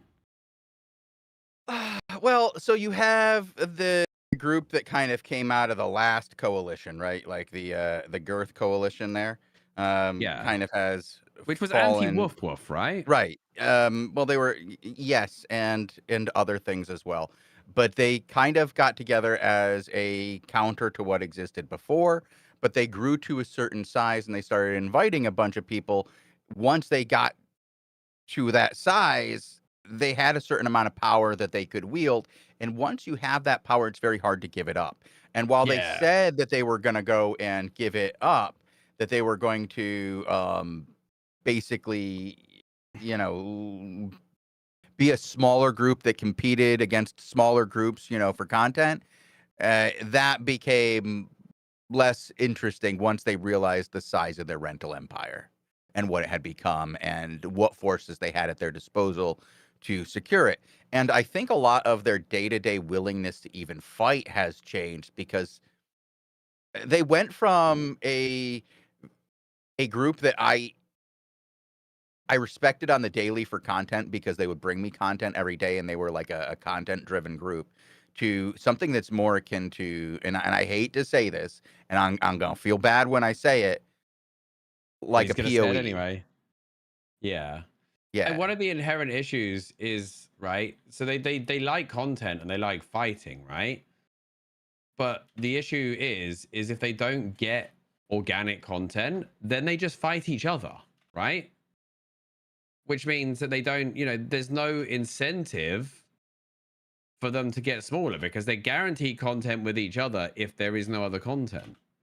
So it's kind of an issue. And you hit the nail on the head as well, Chosen. It's one of these things where once people get a taste of how much there is to be made and they're making that money and having that control, they don't like giving it up, do they? No Not one, at all. no, Well, that's no, the thing is no like one wants to it's give that power. up. Like, how do you give up power once you have it? How much power do you give up? When do you go, you know what? I'd I mean, like to have that as an power back American, you're sometimes. probably thinking that a lot, aren't you? Like right now.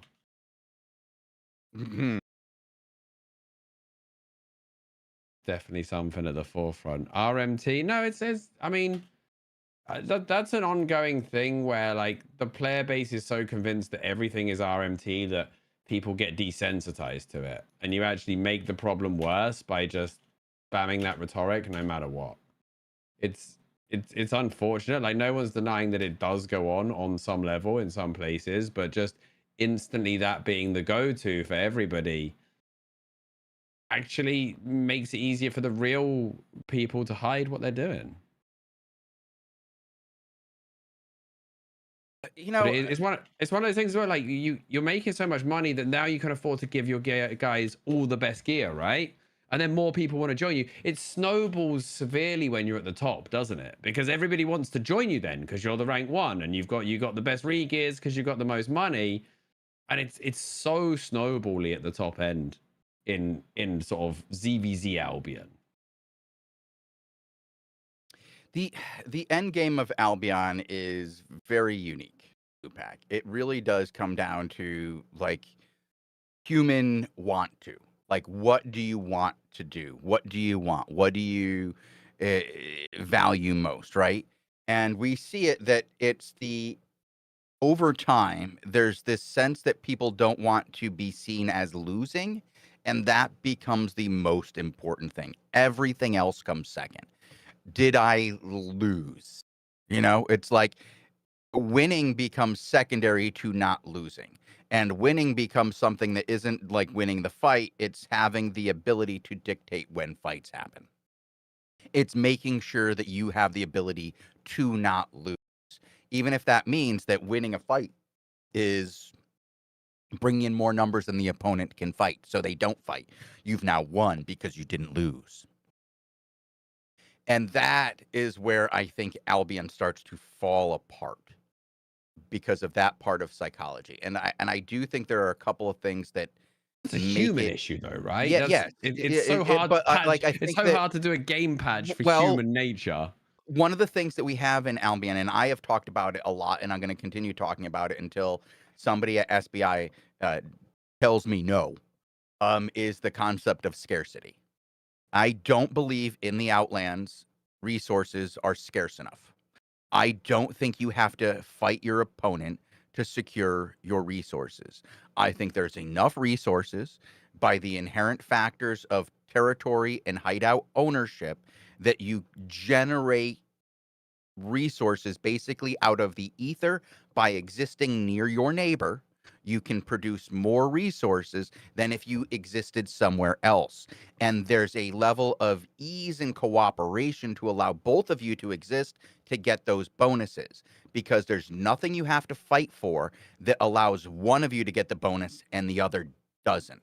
If you have to fight for those bonuses, if you have to fight for your right to be there to begin with and get those bonuses, to get access to those bonuses even, then you have less hand-holding because you can't both work There's not together enough to to go get round. the Yeah. resources. Only one of you gets that resource. Only one of you gets the right to the resource. The problem with that, and this is what SBI fears, is the snowball effect. How do you stop that group that has the resources from getting too far ahead?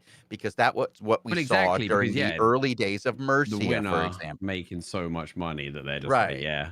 Well, honestly, at this point, I don't think the money is so much more than what is necessary to fight that groups aren't making wealth for their right to fight anymore, which used to be the point of making wealth. You made enough wealth so that you had enough resources to fight the next fight. You would get more resources so you had better tools to fight with. Albion is so far beyond that at the top levels that there's groups that are now like, how do we spread our wealth? Like, you shouldn't have wealth as a guild. You should have resources at a guild that you're getting out the door. You shouldn't have stockpiles as a guild. You should have, this is how much we can afford to lose today.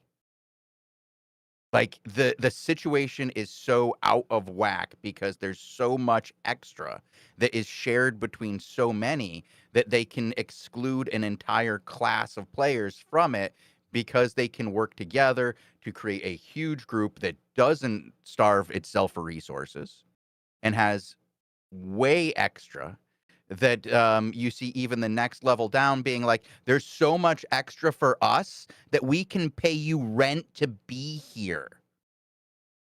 Like, And just to be clear, by the way, when Chosen's saying resources, he doesn't just mean only literal resources. He's talking like castles, power cores, crystals, like everything is in percentage, abundance. crafting bonuses, gathering bonuses, all these things are rewards that you get for being in the Outlands that you don't have to fight for anymore.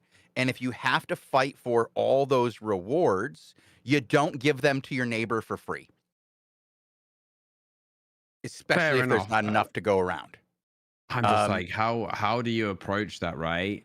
Without Well, you wrecking like what so already like exists. so there's a couple of things you do, and a lot of people don't like them because it's a lot revolved around timers, and people are like, timers suck, and I'm like, we all revolve around timers now.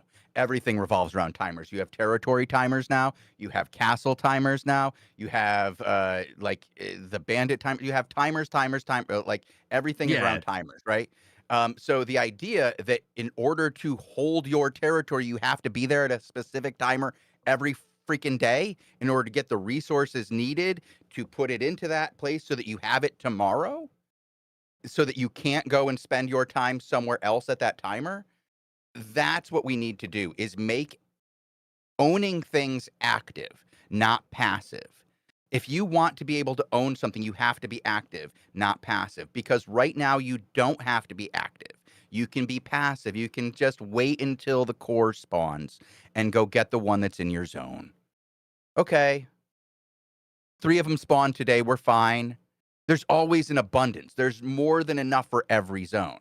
The only zones that should have an abundance are the outer rings, and those cores shouldn't work for anything but the outer rings. The Right, mid core, okay.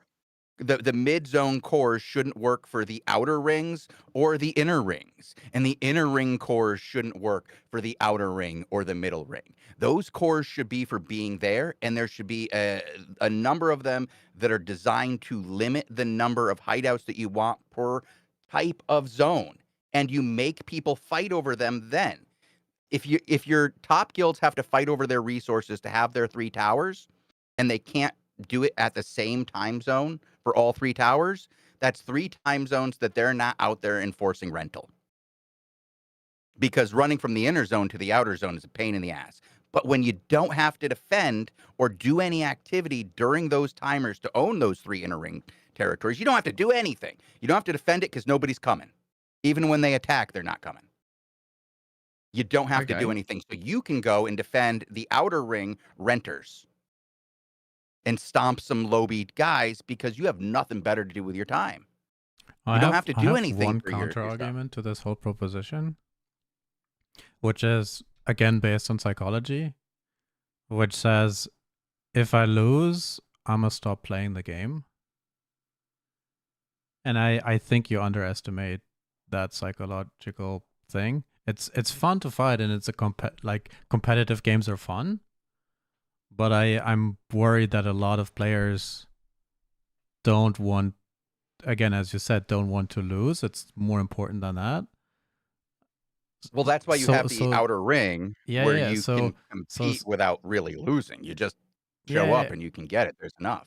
Right. And then I'm worried that this is like a general problem for, like, as soon as you make it based on competition, then you're sort of shooting yourself in the foot because people don't want to lose.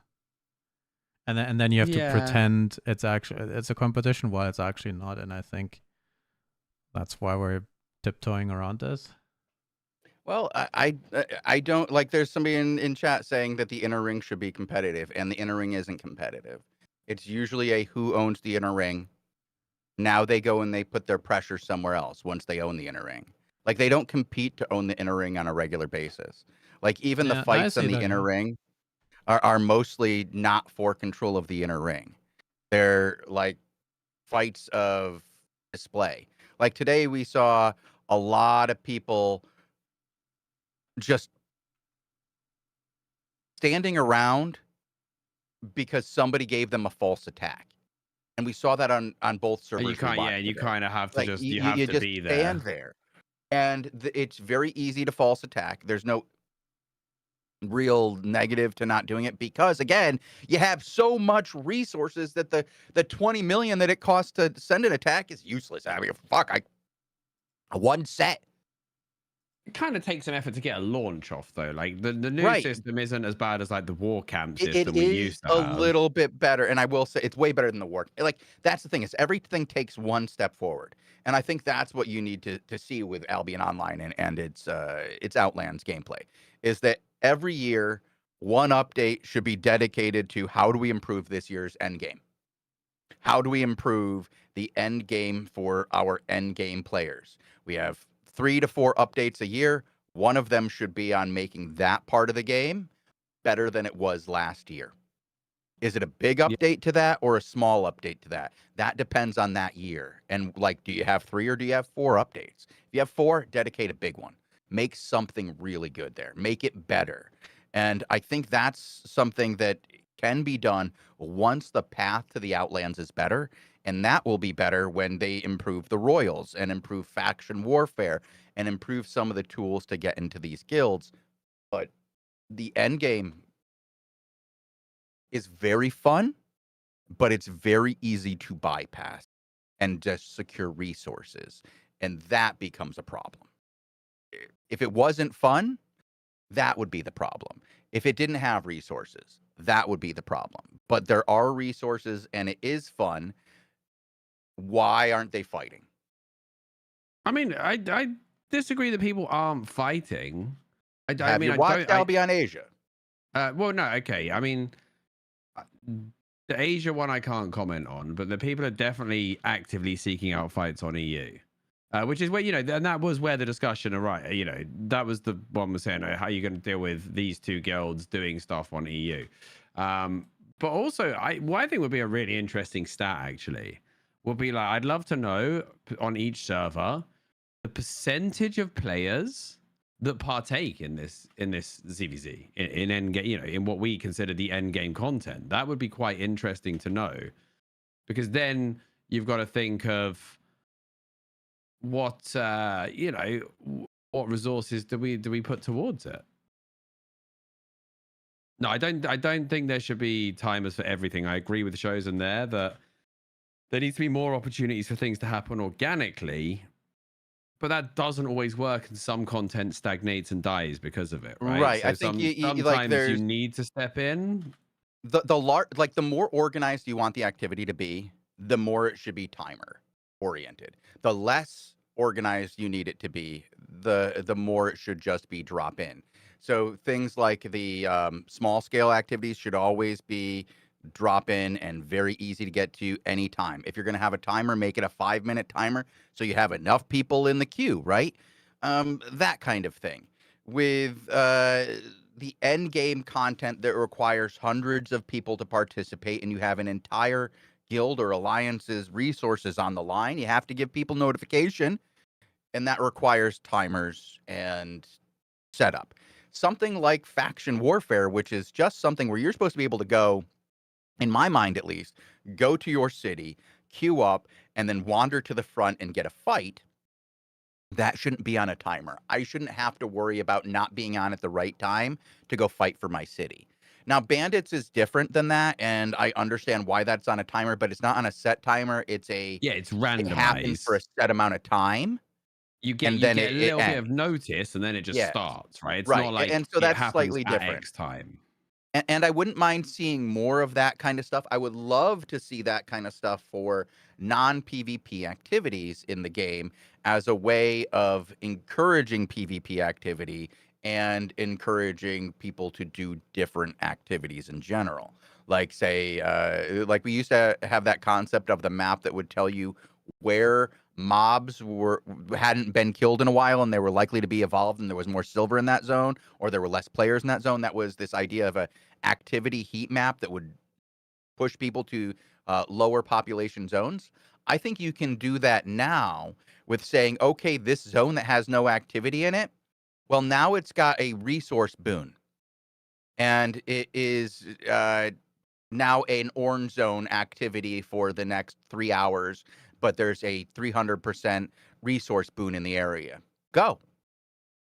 Everybody can mine, but it's a yellow. It's not a yellow zone anymore. It's an orange zone. So if you die during that period, people can take your stuff.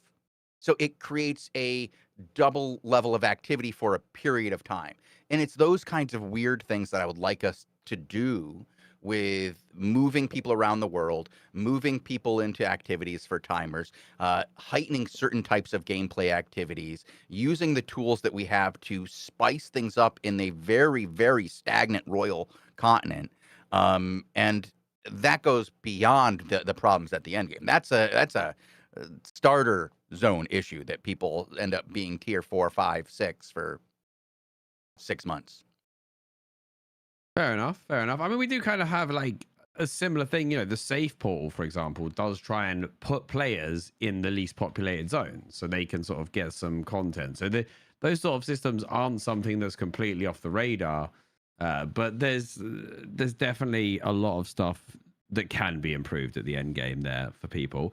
But all you guys talk about, oh yeah, you know, the renters. One thing that's really surprised me though is actually the demand for renting.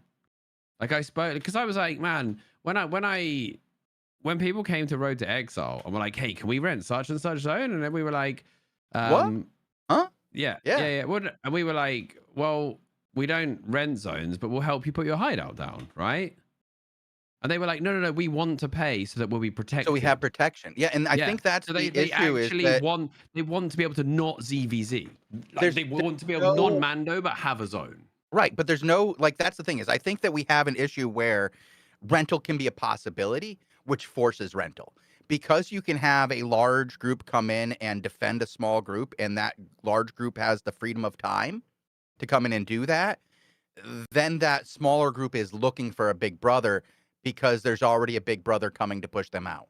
If it's a bunch of little brothers that aren't competing over the territory, but are competing over their shot at one of 5 cores they need for the day, and they only have to get 1 or 2 of them out of the 5 that are there or the 10 that are there during their 24-hour period, they won't need somebody to defend them because they don't feel like they're going to be kicked out, because the outer ring shouldn't be necessarily a PvP for the right to live. It should be activity for the right to live in the outer ring.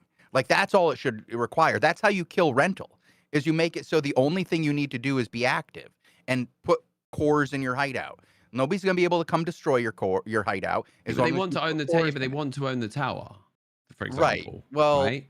But they that don't want to I fight think for again should be different in the outer ring than in the inner ring. I think the way that it is done now encourages people from the power blocks to come in and engage in territory handoff, not necessarily ownership, because of the system that was put in place to discourage owning outside, ring territories for inner ring guilds and alliances because of the territory cost. But now they take the tower and they just hand it off to somebody else, right? Yeah. Again, if it's based off of activity and being active in the zone with something other than necessarily just having to win a singular fight during the day, you make it more about the people who live there instead of the people who visit. And if you make the outer ring about activity, you make the inner ring and mid ring about PvP, you push a lot of the rental out of the outer zone, which gives a first step to people, and then put that rental into the mid zone where it's still going to exist because there's PvP. But then you give people at least a step in, right? And the first step towards Outlands PvP, the first step towards learning how to ZVZ for control of something. And you have like your castles and your outposts. Like, I would only put outposts in the outer ring. I wouldn't put castles. I would put like the castles on the inner ring. So you have your big rewards on the inner ring, and you funnel big rewards to the center so that there's less room to roam between the big rewards. So you bring all the big groups together into a few areas for a few rewards. You want a lot of people competing over 1 or 2 things, not what we have now, which Robin says is a huge problem. Like, Castle Saturdays, it sucks. There's not enough guilds. There's not enough big guilds to get all those castles. There's too many castles. Yeah, it's free real estate right now. And that is a problem. If you did half or a third and spread those castles to 3 different events or 2 different events, you get more competition for the same resources. And that's what Albion is lacking. It's not lacking resources. It's not lacking events. It's not lacking people to play. It's not lacking territories to fight over. It's lacking the reason to fight, because you don't need to fight because there is too much. And, look at why people fight in the real world. Because they want what you have. Chosen's been cooking, Bogle. Who let this guy cook? I mean, I've been listening to this, and I tend to agree. But again, I think I said it earlier. I think the sheep and wolf problem is too severe. And then I want to test these limits out very much in limited time seasons, and that would, to me, be the perfect test bed to be like, all right, next season we're going to spawn 30% of the course. Have fun. Like, instead of, being like, all right, let's just rebalance everything immediately and see how it works out for everything. And then that way sort of work towards that. But other games that have purely been based around competition, and especially in Albion, where we have the history of the 5s for control of territory, that has not worked. Right? No, it doesn't. Yeah, and it didn't work in like Battle Royale or whatever. And there's a reason why, like League of Legends, you can farm PvE to play the game. Like competitiveness in games makes people quit, I think. You need to have both lanes. Yeah. You need to have both lanes that lead to end game content. But the top should not be available for those who don't compete. And especially in a game that's about competition. And right now we've seen situations where you can get a season victory without competing because somebody else competed for you and handed it to you. Yeah. Now, I mean, like flip side that's I know a what little you bit mean. strong in that, yes, everybody who's won had to do something to win. They engaged in content, but they didn't necessarily compete for that content. A lot of that content was handed to them on a platter, and a lot of the points were handed to them on a platter. And they just took the points that were given to them because somebody else earned them, and they were just handed over. And the reason that can happen is because there's so much that somebody else can go, you know what? I don't need this. I can deal with just a simple percentage of it, and I'll give it to you. You can have that. I'm good. Yeah, and then yeah, again, that makes again snowballing the problem, right? Because you have a de facto alpha force that is just going to win 90% of fights, and then you have snowball problems, right? Then you have the flip side of the coin again, where like, well, why fight? Because we have zero chance to win, and then you need to split people, and then you like you might see people not wanting to compete because they don't see a chance, right? And then you have to fan it out, and then you're like, and it gets tricky again. Well, It's again, a that's hard why I think, balance. there's like you have to have a tree to follow that is non-competitive that leads you to the Outlands, I think. I think you need to be able to get to the outer ring and live in the outer ring without fear of the inner ring groups. And I believe there are ways mechanically with the tools in our game that already exist to allow for that. I think you need to allow for the politics that we have in the game in areas that are that you should be able to compete with on a political level for control like that. And I do believe that's what the mid-tier zones should be. But the inner tier should be so resource shy for control. Like it's too hard to control it, to share it. That's where I would be on this, is that like the concept of sharing the inner ring becomes so hard to do that you don't want to do it. Like I don't necessarily think there should be a hideout per zone in the inner ring. I think you should probably have to take 2 or 3 zones worth of Should be cores to limited, power right? your hideout, and that you have to fight with the surrounding zones or control the surrounding zones so you can power one hideout. And that if somebody wants to put pressure on your hideout that you've decided to put in the inner ring so you can get that massive inner ring bonus and have it associated with that tower that you own, that should be a thing where somebody fighting you for those cores suddenly becomes an issue. And you have to be there and active to fight for those cores. You need them, because if you don't, your hideout becomes vulnerable, and you gotta And like right now, you don't even have to fight for them at your prime time. You just have a nope. few guys gathering them throughout the day. It's super easy. Quite frankly, you never ever have to even think about cores. You never have to think about cores. The only thing people fight yeah. over is occasionally the crystals, because they can power up your tower, right? And that's like, ooh, money. And there's not quite enough of them to make everybody's tower full level. Now, if there wasn't enough cores to make everybody's like hideout tier 3, people would start to fight over those cores. If like you had to worry about your hideout being tier 1 because it was vulnerable to attack, even if they didn't own the tower, and you needed to get freaking cores after 3 days or it was going to be vulnerable, you'd be real interested in getting that core. But because you don't need to get the cores, there's no interest in fighting for and owning the territories themselves. You own the tower on the territory. You don't patrol that territory and own that shit. Like mammoths are worth so much because they produce so much resources, right? And they're rare, so everybody goes to them and fights for them. But Yeah. if you think about it, you probably get more resources out of a hideout that's tier 3 in a zone on the inner ring that you own. If you're crafting out of it, right, and you're crafting out of it, it's way more valuable than a mammoth. Yet nobody's fighting you for that hideout. Why? Because everybody has one. And what have we done by giving everybody hideouts? I almost used a rough, I was almost a little harsh on this, but I believe that the hideout system and the resources and everything that we've done has put so much resources in the hands of a few that it's skewed the economy such that gold has gone up because there's a a group of players that have access to way too many resources, so they're skyrocketing the price on things. And then everybody else who's at that mid or lower level is going, what the fuck is going on with the price of premium? Because they can't afford it, because so many resources have been funneled into the hands of a few, because they got to play outside of that harsh margin system that you get inside the cities. Bogle, how harsh are the margins for crafting inside those cities? Like, you got to be good to make money, right? I mean, you no online a lot. Or it's harder than inside a hideout, right?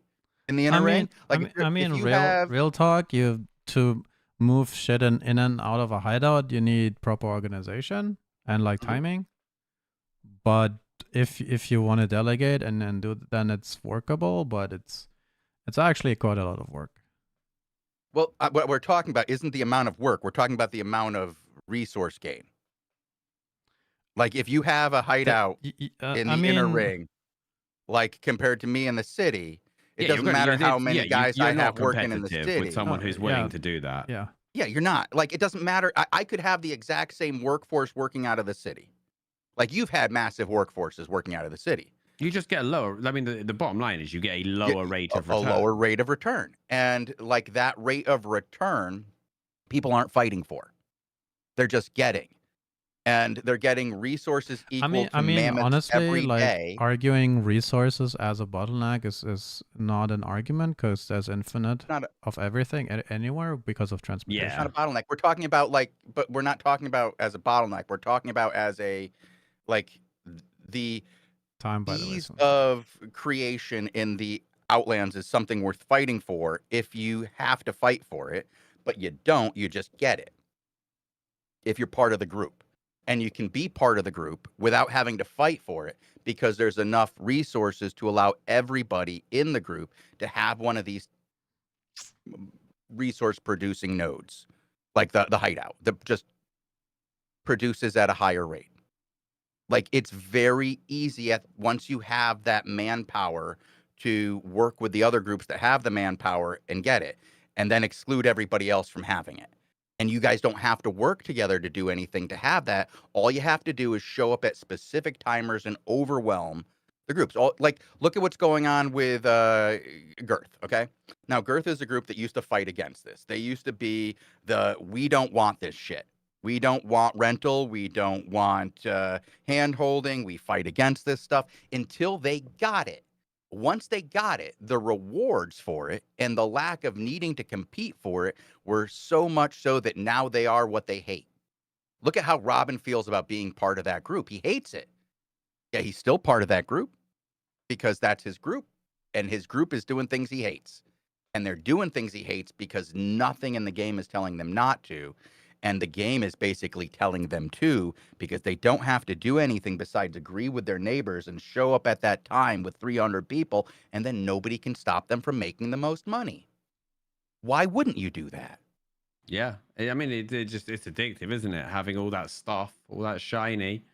But Bogle likes to see number go up. So do most RPG players. Number needs to go down, dude.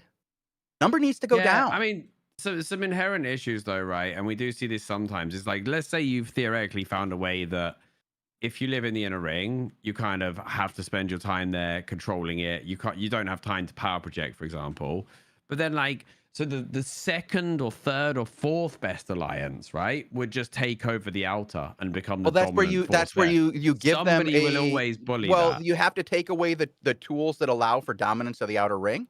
Because the tool, no, but Lupac, the ways that people win the outer ring is because the outer ring is based on fighting, okay? And you can just show up at a timer with more people than a guild that has 30 people and win.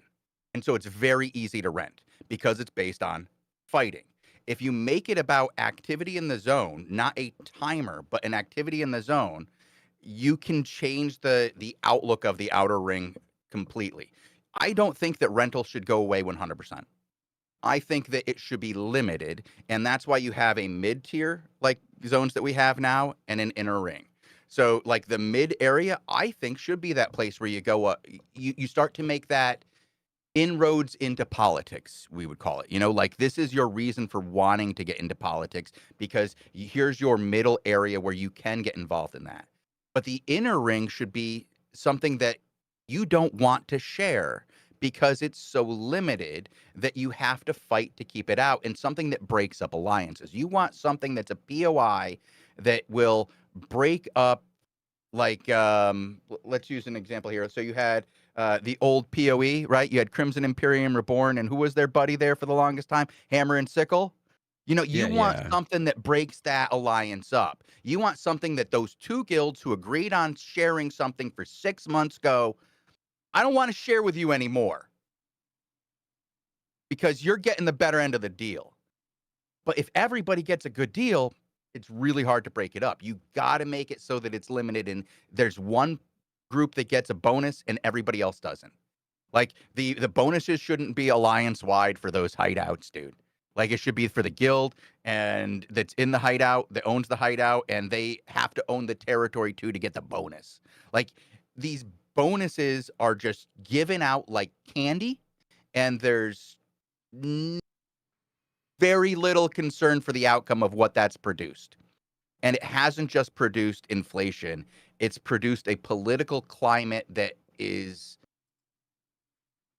how do I say, like just re-encouraging the problem that we had 2 years ago, 3 years ago. Okay. I mean, yeah, I don't disagree, but I mean, you're talking some real broad changes would be needed. Well, I think they can be done really slow. Like the thing is, I don't think we need to do this all at once and say, this is how it's changing and you guys have to go now. I think the way to do this is with seasons. And we've talked about seasons before. I'd love to see that being exploited more, right? We have a seasonal system. I was literally saying this on stream today, right? We have a seasonal system, which means you can try radical stuff. Worst case scenario, it's absolutely horrendous and it has to be hotfixed immediately, right? You know, or if it's you know, it was worth a try but it didn't work, worst case scenario, you've got 2 months of it and then you just change it. One season isn't great. Like, why not use the seasonal system to just have like, and what you do is season after season, you change things here, you change things here, you change things here, and then after 2 years, you're in a system where you have less cores, you have less crystal, the crystals. You have a system where the outer ring is based on engagement, and you have a system where the inner ring is for fights for a few, and people are encouraged to be there. You can even mix it up so that it's only by the person who wins that fight for a period of time, you know, like for the inner ring. You can really mix up some of these things for these best rewards, but having them on the same like system for this long breeds corruption in the system. And that's where we're at. The players have found the easiest path downhill. That's their job. And they've really made even the best server a little bit, hey, and the group that's doing it is one of the groups that we thought wouldn't do this. You know, we thought like that Girth group would be one of those. Everybody's righteous until they get a taste of that money, shows, and this is the thing, right? You're like, until they realize, you know, they're like, oh yeah, we're all against this, and then some guild will come and go, hey, we want to pay you 70 mil a week to place a hideout. Is that cool? And you're like, hell yeah, that's cool. I'm rich now. Great. It's like the billionaires that, you know, they can never go back to not traveling first class, right?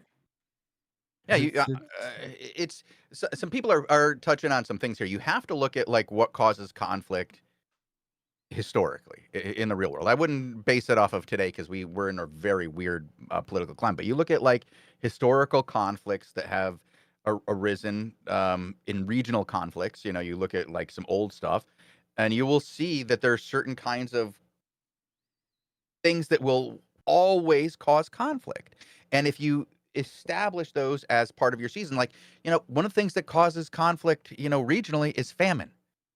If you reduce certain types of resources in the game, which and those people have players of resources, yes, yeah, and you cause them to go to another place for a reason, you create conflict. It's there's ways with the game to do it, but I worry, and this is, from being here for a decade, that it might be too hard to change some of these things. Like, it might be a situation where it's straight spaghetti code, and you can't change some of these things and change some of these knobs because they're not knobs or levers. They weren't made that way. They were made as universal rules. So when you try to change what you think is the output of silver, you're changing the gravitational constant of the universe. Okay. You know what I mean? Yeah, I do know what you mean. I really want to see actually what the next things outside of faction warfare, because usually with these expansions, right, we get a bunch of stuff in it other than the main focus of the expansion. So I'd like to see if there's any other changes to things like this, right? Because hopefully we get some sort of shake up in these things. And it gives you a good idea of where SBI's thought process is headed, right? Like, it's never going to be as radical as you're suggesting in one go. No, it would be because they don't want to upset you don't the want player the apple base too cart, much. right? Yeah, you have to ease people into a new universe. And I do think that your thoughts of, like, because you and I have been talking about seasons for years. I think Evoke was one of the people we talked to about seasons back in the day. In a meeting with Tazik, I think it was, gosh, I want to say 2019, 2018, that we had that meeting want to about continue seasons. this conversation fighting some people, or? Oh, is it time for fighting people? Did we go through an entire 20 minutes ago? Yeah. Past. Wow. Oh, wow. Well, did the audience enjoy the conversation today? I hope they did. It was lively. They didn't get a choice, mate. They just got it Just slammed in their ears. forced upon them. I understood nothing. This is why we love the Q&A, by the way, because one question spurred this whole thing from you guys. Like, one question from you guys brought on this whole conversation, and it was brilliant. I understood nothing. Amazing. That's my favorite comment, and based on that comment alone, we need to pull a raffle. And then I do think we should wrap this one up and start our next show. We can continue talking about this and other topics in our next show. We're going to be the same cast. Lupac is here for PvP. Let's do some arenas today. I just want to hop in and yell at. I don't mind if we talk about something else as well. Okay, yeah, I just want to talk about our teammates that are really, really bad in Crystal Arenas. No, we can't. Shout out to that one YouTube comment, by the way, that said we should make PvE and PvP. We should turn off PvP and make the whole game like World of Warcraft, so you can PvE more. Shout out to that guy. Anyways. No, do not what? Anyway, you want Chosen to like be horrible content to the audience? I'm setting up for another hour of this. I'm setting up for another hour of this after the break. Bogle, how about this? Right. How about we look at the Vendetta flag in the Albion TV spotlight? Let's talk about that next. That's something that I think deserves an entire hour of follow-up. I'll just play in silence alongside you then while you guys do your thing. We have to play some ads, 3 minutes, so we don't get them in the next show, and then we'll be right back. Is that cool? Sure. All right. Did you pull a raffle? Did you give these guys a code? A few, and then we'll have some more at the beginning of the next show and throughout. All right. Okay. Ads, be right back, 3 minutes.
Hello and welcome to an Albion TV PvP showcase. I'm your host, The Chosen One, and I am joined by Lupac and Bogle. And today, for your viewing pleasure, we're going to jump into the Crystal Arena.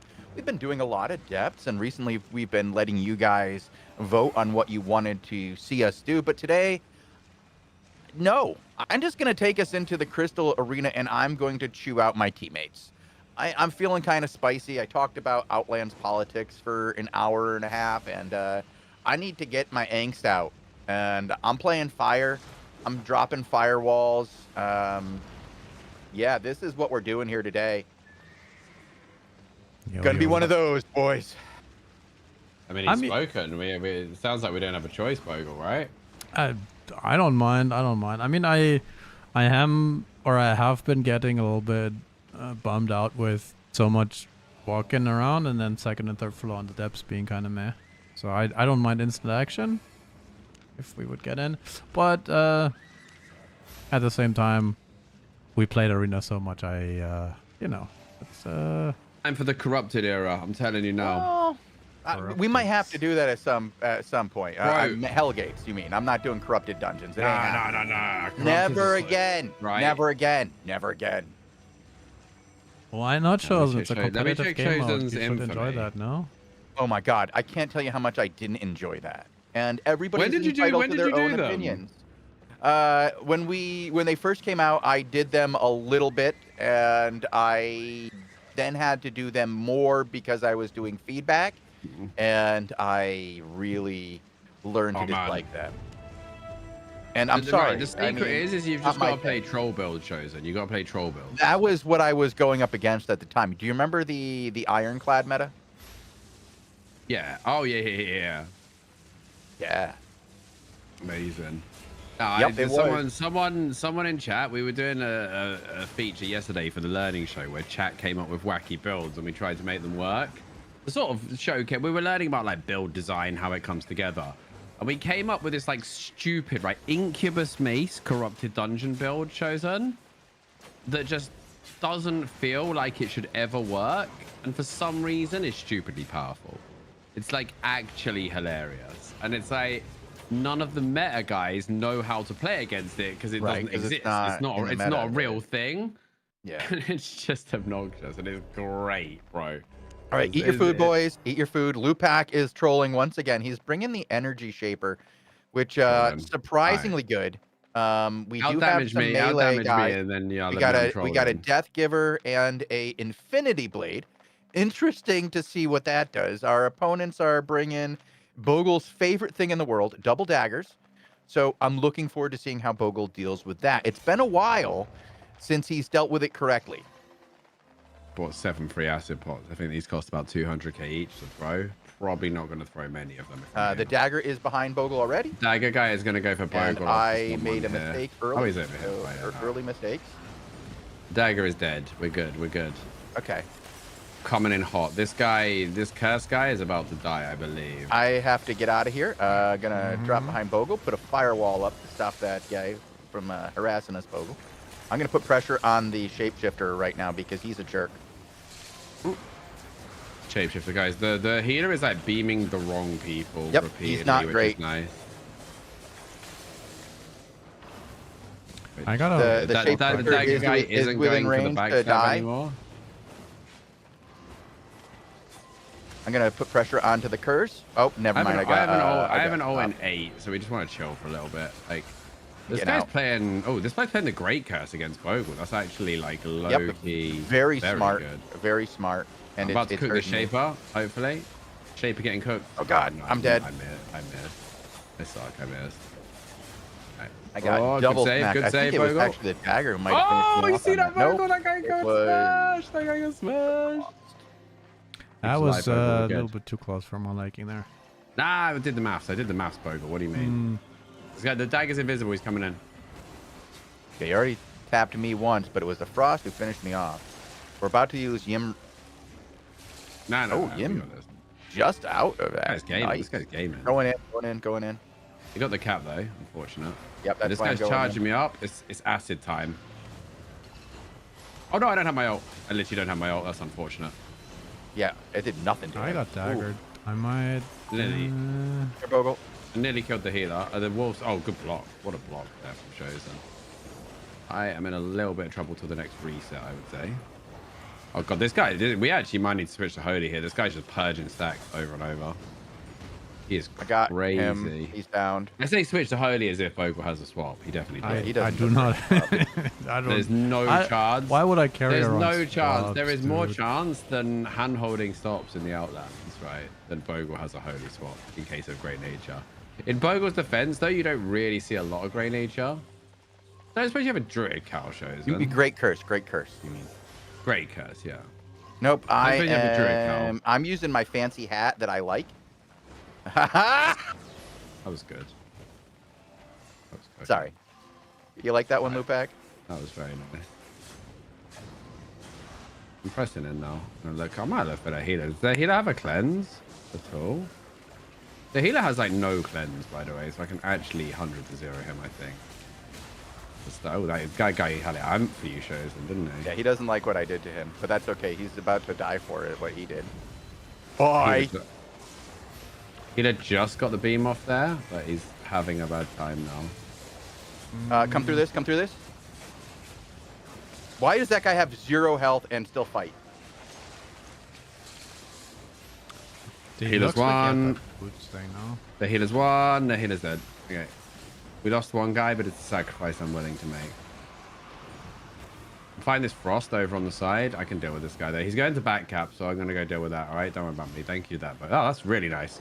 So what Bogle did there was just give me enough hots that I can always win the trade with this guy. Although he does kind of have some backup looking at the cap, which is annoying, but it should be okay. Why don't we have this cap yet? I thought I'm there was a guy over gonna here. have to stop this guy cap in. I'm leaving you. Don't leave me. Fine, he can't do anything. I already did. I'm leaving Lupac. Ah, Yeah, I'm coming back. yeah, and I should survive till you get here, I think. He went invisible. Look at this guy. What a guy. We're gonna lose this fight up here. Come on, NC. Come on. Come on, near. You can fight. That was the wrong target. I even targeted the The right. cap and then rejoin. We sent 2 of them back to base anyway. It's not too bad.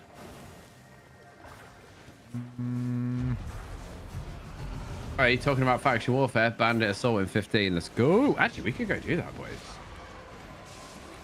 Like, actually? I can't follow you down there, so. Chat, is that a skivvy toilet? Into you, They're Bogle. about to stab you. They're about to stab you, Bogle. No scope. I'm silenced. Yeah, I can't got do it, nothing. Bogle! All right. Oh, did you clip that, Bogle? Mate, so did you see what happened there? I was looking in my own We health. finished off the poor dagger. I dropped the ballista helmet on him. Like, I timed it for when he was going to come out of invis on you and stunned him before he stabbed you. Really? Like Oh, that. he got firewalled too on that. Make a note of that. A double Make don't a get note to play of that. today. Clip that and like put that in slow motion. It was like, if that doesn't hit that exact time, you get stabbed in the face. That guy's actually frothing. He's about to hit me. I'll do it again to him. Ready?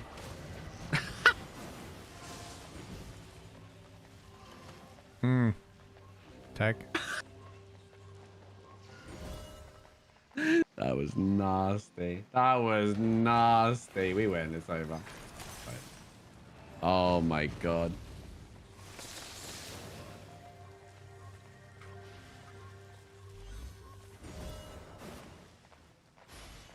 I mean, I want to poke my head outside Fort Sterling and like see if people are massing for bandits. That could be fun.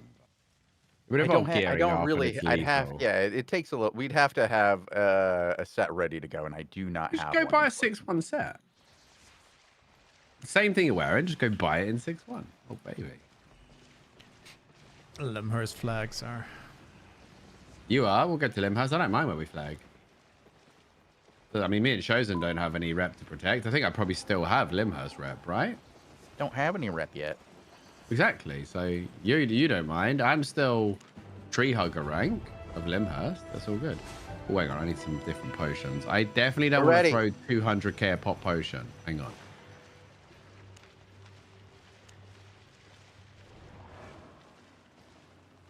They're like cheap acid potions anywhere. Hey, hate 3 berserk potions. Man, the game wants me to spend money. You run a druid cow, Chosen? No, I'm running. I can't change it. Sorry. Oh, have you already I'm readied locked up? in. Yeah, Oh yeah.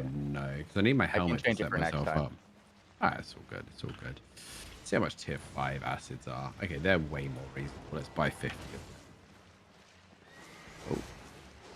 Oh. I like the way the phase scale helmet looks. Like, you know, the fancy hat, you know, mage hat, while I'm running fire. So I like to use that energy shield. Oh. Eel like, gear is super cheap on NA, but eel stew prices Food is control. out of control. Food is out of control here because it's the only thing people spend on for depths. Well, it's also there's just certainly... not a lot of people doing it anymore. A lot of the old, like, because the people, it's one of those skills that a lot of people just aren't doing as much. The food, like the producers are fewer. I would say there was it was hard to make money on food for so long on NA because the people who did it had been around since the very beginning. And then as time went on and those people went away, there weren't a lot of backfill on it. So yeah. Right, we've got a cloth claret blade with no food or potions, and a dual sword with food and potions, but yeah, this feels like a weird one. Oh god! Oh god! Oh god! Wait, in there or not? I think you ate the sack and died anyway. Yeah, Bogle. I don't know if the sack landed. I got. He rock crawlers, so you didn't get any healing. Yeah, I got like the nasty crossbow with the ice shards combination, and I was like, oh, they got the cap done. As well.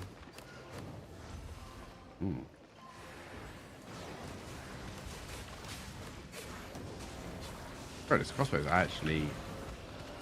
Oh god, yes. Yeah, so they're gonna rock crawler into your reset like every time. You might need to think of some sort of cleanse for that. I don't know. Oh, cooked him. Cooked him good.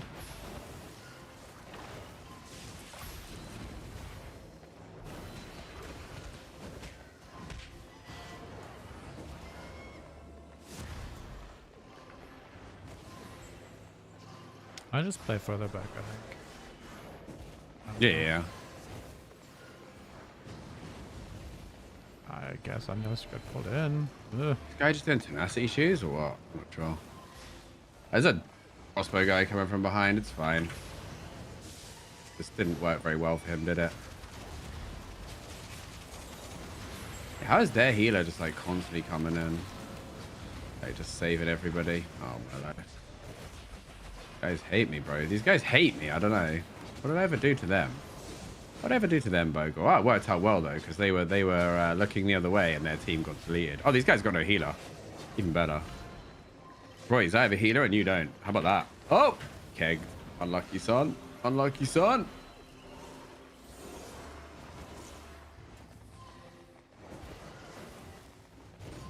Kobe.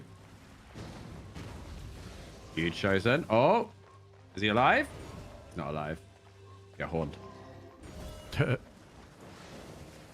Get horned, my son. Keep you in here. Alright, solid. That turned around nicely.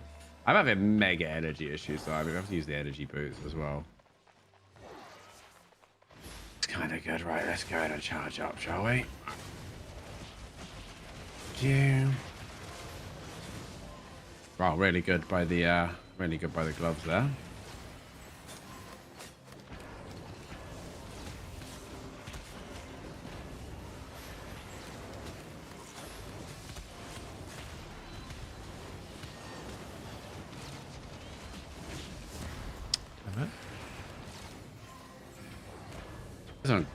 What do you call it? A great holy with the knockback.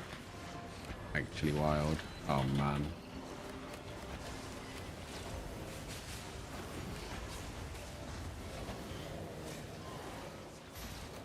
Something turned around and we're winning the fight, so what happened? Yeah, the only thing stopping me absolutely crushing these guys is energy right now. I might change the helmet, but losing the stun is just gonna like ruin my combo. Their healer's out of energy as well. Their healer's completely out of energy, so we can kind of press the advantage here. Oh, I want to helmet them so bad, but I don't have the energy for my E, and it also drains energy on the way out, right? Oh, no. Oh, this is good. This is good. Oh, what a combo. Actually kind of works without it, right? Like bad. Their healer's acid, by the way, if you hit him. Super weak. I believe in Bogle supremacy. There's a Gala team pair, actually. There's a Gala pair, so we gotta be careful. I keep slowing him. He's gonna try and pop. Okay, he's dead. I'm gonna keg that guy in a sec, if I can. Keg. I'm gonna get kegged on, brother. We appear to be winning, as Bogle said, which is quite the turn up, isn't it?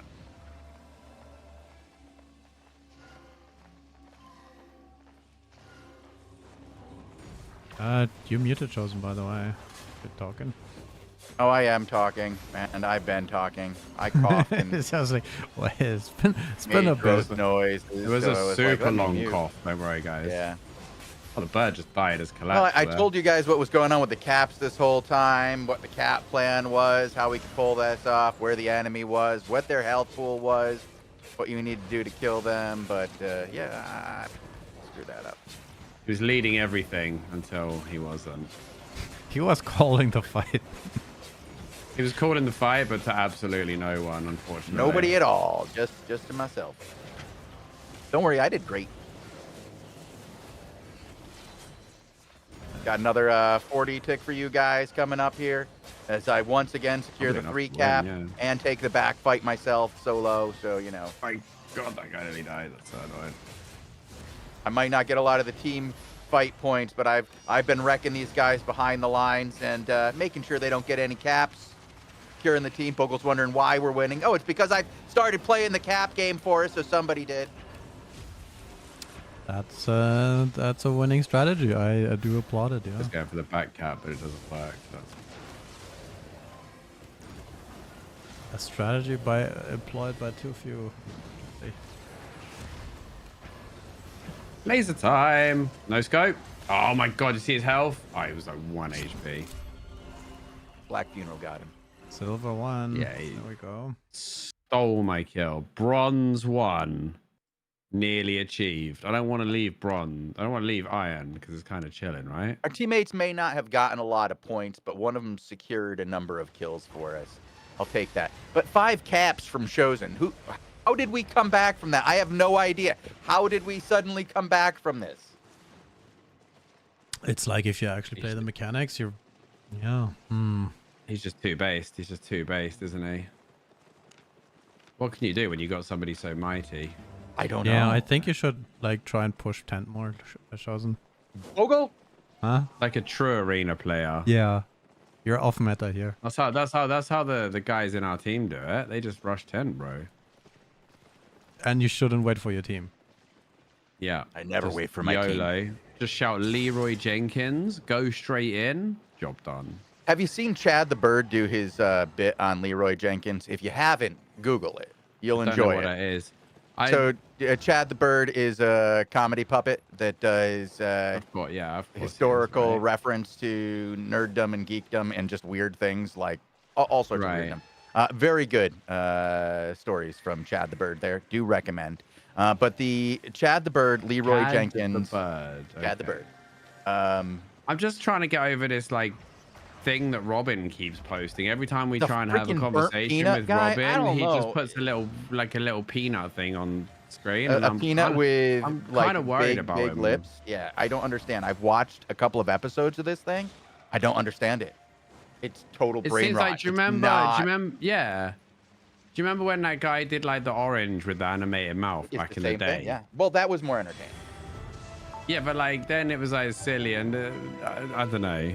Does anyone else know what this burnt peanut thing is? He's like the most popular streamer ever, according to Robin. He is the next. But I feel like our boy Robin's a little bit too old 85. for the type of content the guy's putting out. You got Drake how this time, Chosen, yeah?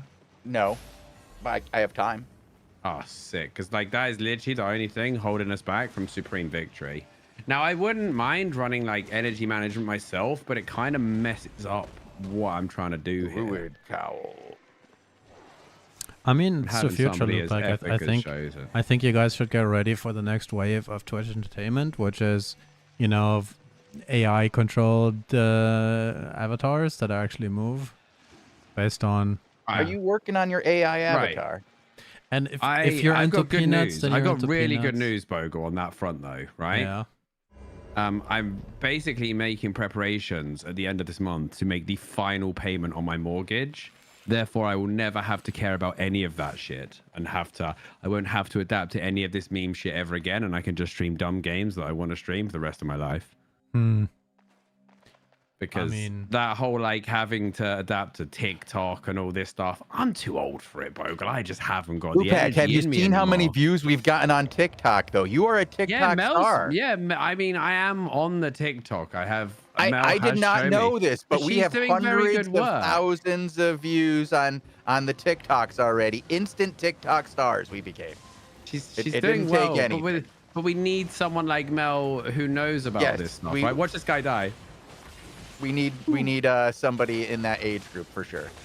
That guy's the standard Badon player that just thinks because he's playing Badon, he can go in, ignore everything else, and it'll be fine. He just died. Right? He just died real bad. He didn't even know that you have to play the game in order. Honestly, to survive. I put a suggestion into SBI that like every time a Badon player gets a kill, they should be forced to take a shower. Oh. And then I realized that Badon players probably don't shower, so it's like, you know. Lupac. What? Why are you calling these guys Magic the Gathering players like that? Magic the Gathering.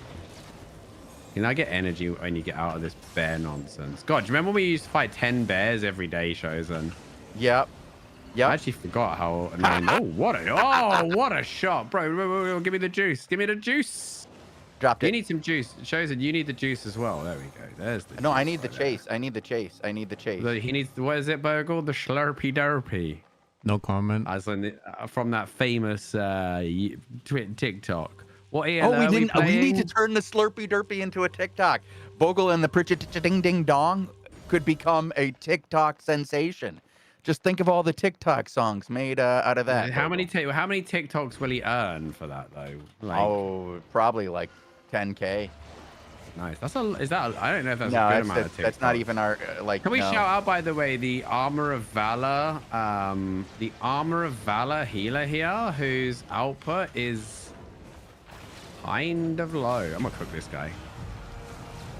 Get healed, bro. Oh, you didn't get healed there, bro. Unfortunate. Is he gonna walk through my fire? I think he is. The healer, does the healer understand that he's like not got any healing output in play? I don't think he does. This combo is actually dirty, and it's great because the energy shaper traditionally you're like, I need to set it up. I need someone to set it up, but this build sets itself up. Watch this, Chosen. Ready? Ready. Watch. Keg, acid, beam. See ya, bud. And that was without CC duration. You actually get more CC duration once you charge your soldier armor. He just used his bow to freeze me in my druid cowl. Thank you. Appreciate it. I almost ran from it. Brain rot. Skibbity toilet, mate. Come on. Don't be skibbity toilet. Don't be 6'7". My Rizzlers. Come on. This guy lost the off cap against 3 people, unsurprisingly. Oh, Lupac, you missed the new name for Bogle's great staff. I require some support up here. I'm going in against everybody, but I believe in you guys. I believe in you guys. I don't have my helmet yet, though. Yeah, unfortunate. Unfortunate.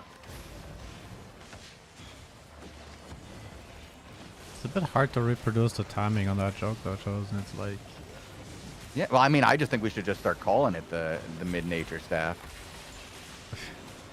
I don't know. And everyone up here, boys, require... Oh, gosh, got a kill. That was not intended, but sure. Did you just sack me? Big. Yeah. Big sack from the B unit. Okay, let's delete these kids, bro. You ready for the laser time?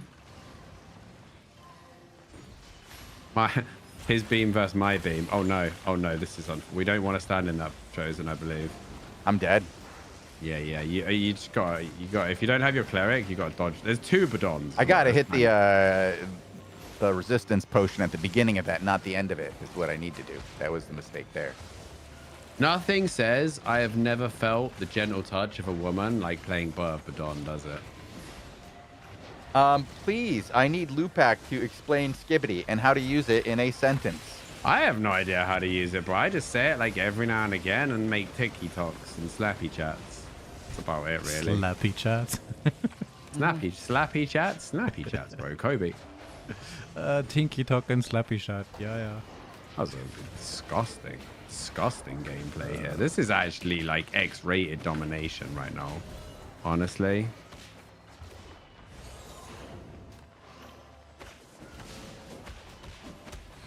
Give us a slurpy derpy quick, Chosen. Cheers, bro. Thank you very much. I'm charging up the alpha strike here. Who should we alpha strike this? We get this Badon. You ready, Chosen? And I think he's gonna die anyway, but I need like 3 seconds to set it up. He's actually dead anyway. Kobe. There's no way that didn't hit. That guy body blocked it. Bro, that would have hit. That on EU, that keg hits. That's what I'm saying, Bogle, right? That was an EU hit. These guys are coming in with no HP. I've no idea why, but because they don't have a healer and they know that it doesn't matter. Because he's Badon and he just assumes he wins, right? Standard Badon player. Can I get this kill? Can I get this kill? Can we get South Cap? No, right now. That's whatever. It makes the fight last longer, right? Okay, I'm charging up. Needs people to hit me. Thank you very much. And now we go. Who should we kill? The Badon again? All right, fine. Keg, acid. Oh, I got both. Oh, it's over. Thank God. That was pretty good. Bro, look at that damage. And plate. Yeah, you're out damaging me by a lot. But we're really out damaging our teammates. So far, our teammates have been. First rule of arena shows when you don't have, if they're not in your group before the match, you don't have teammates, right? I mean, they've been pretty lackluster the last couple of rounds. They haven't been terrible. Like we haven't had, a guy like sitting in tent like chewing on his thumb yet. But we have had some pretty low tier players. Yeah. Neither of them have broken 10K yet. So, yeah, I mean, and that's a pretty low bar. It's like, come on, man. We're trying not to be horrible to you guys. 10K. You guys have to do some of the work, 10K. Right? We can only be nice to you for so long. You guys have to deliver something. Today's not my day for night. I don't know if you were here for the previous show, Lupac, but like my night button just didn't go on today. Didn't have it in me. Really looking forward to tomorrow, though. The faction warfare test is going to be a ton of fun, and Bogle and I are going to give you guys the history of Albion TV, which should be a blast. Bogle, do you remember any of it? No. Where were you when this thing started? Like mentally? And shouting like where were you physically when we started what became known as Albion TV? At his PC, like all of us. No. Yeah, but I think the PC was located in Beijing, China. So that's a thing. That's true. Yeah. True story. We did wild things when we first started. Bows. Right, actually, if we had like 2 mage robes, we just win. Crazy. There's a cloth mace. Incoming. Yeah, for sure. Yo. Oh wow, that was fast.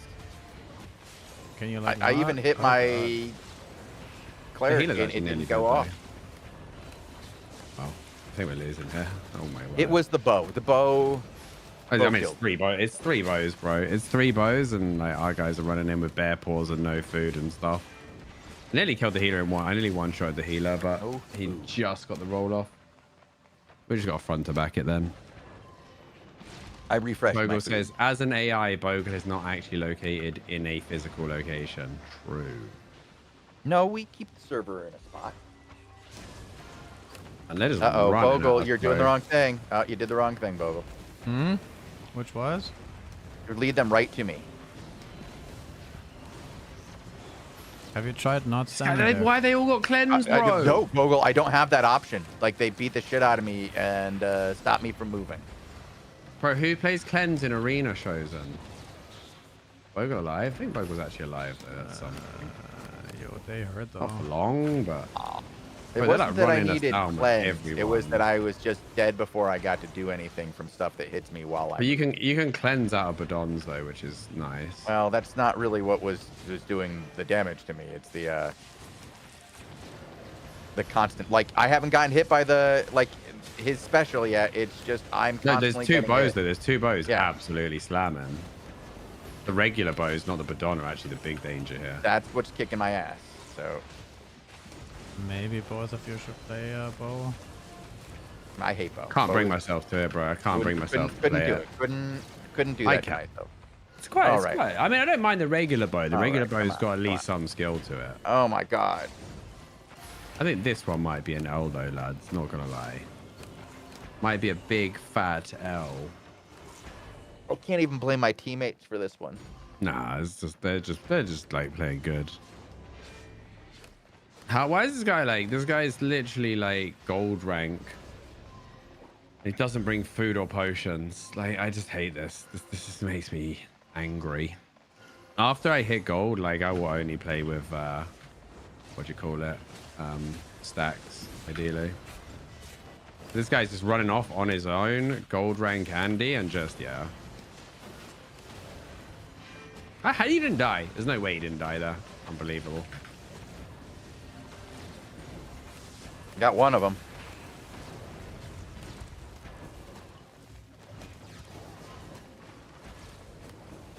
He is actually really low on energy, by the way. I'm Brogo's gonna doing a flip great this job of. tab. Brogo's getting a great job of keeping me forward here. This is great.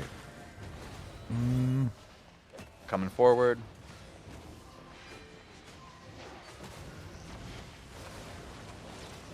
Oh, the Healer's won again. He gets the roll off. There's no way he gets that roll off, bro.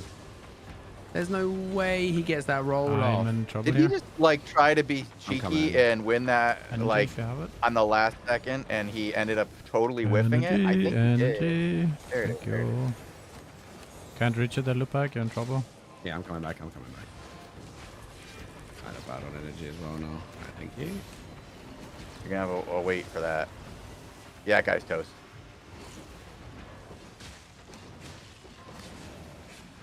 Whatever we're doing, it's working. I don't know what. I think it's not standing in it. That's a big deal. Can I get some energy when you got it again? Shows But- that you and just I'm gonna used be it. dead. Yeah, I got you two probably- bows shooting me, and I can't. I don't know what to do like that. Like, I can only use one defense. That's what we do. Is we just need to keep kiting. It's crazy. Right, I'll just wait for energy from Frozen.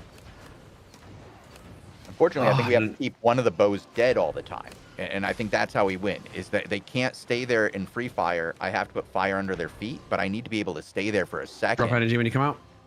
Top. Put potions in. Yeah, so we see that damage from them all. Oh, no, that's not what I'm trying to walk the other fucking way. This guy just ran in. All right, we just bang this guy real quick. You're going to bang me. Maybe I want to murder him here. Heal that, can you, son? Now we go. Now we full send it. Now we full send it. We just lost their front line. We just got to burn this healer to the ground. Healer's one. Healer can die. Healer's dead. Nice. Now push. Oh, we roll over them here. Now we take our revenge on these kids. It's shooting me now. I gotta run to mid, but we need one of the caps soon. Yeah. Oh, you can't just leave me with the bow like that. Yeah, I'm coming for this bow. I'm coming for this bow. Let me deal with him. He's mine. This kid is mine. He's got his healer now. Of course, his healer comes to save him. We need to get one of the other caps, though, real quick. For it. This guy's already fighting. I'm going to try and grab this just because of the timer. Hope they don't know. We're in trouble here, Bogle. Yeah. No one's interrupting. No one's interrupting. No one's interrupting. I'm coming to you guys soon. I died. You have to go in. Oh, Bogle died. Damn. Damn. Killed one of the bows. We got the Yeah, it rotation doesn't as well, matter. though. We got the rotation. Don't die now, though. I'm just, oh god. Yeah, they just run at us. I don't know. 2 bows strong. 3 bows. It was 3 bows, wasn't it? It was 2 bows and a Bourbadon. Yeah. That's what I mean. It was like And cloth mace. Obnoxious. Well, the cloth mace kind of sucks, right? Because the CC he's duration is super bad. Yeah, but it's really But good at he's interruption setting up for the bows and enough, keeping. yeah. It's We got working for the push, bows. though, yeah. So I'm already toast. Everyone's just, mate, look at that damage on to play. Like, actually wild. I'm just dead to whatever. Oh my god. I got moided. I got moided so hard there. It's not a good feeling, I have to be honest. All right, let's end it. I mean, I don't think that's our decision, Bogle. Like, you say that as if we have a He choice. did. He charged in and died. Right. did Okay, but I mean, but he like what I mean is he worded it as if let's not make a comeback here. You know, we'll let them off here. Let them have the win. No, I mean we could have just won. He wanted to be done. He wanted to be done, is what he's saying. I think both of you should both. play bow and just replicate this and own. No, I have 0 spec in bow because of how I feel about bow. You don't need spec. The only for thing arena. You don't need spec for dislike arena, but like more I don't than think... bow is dagger. The only thing I have less respect for than bow is dagger. I mean, I'll be honest. Regular bow takes a lot more skill than a fire staff. I will give them that. It's not like the Bourbadon is a bit of brain. No, he's still in it. He's still in it. I'm out. Just loading. Hang on. Right, go. We're gonna finish with a W though, for sure. Yeah.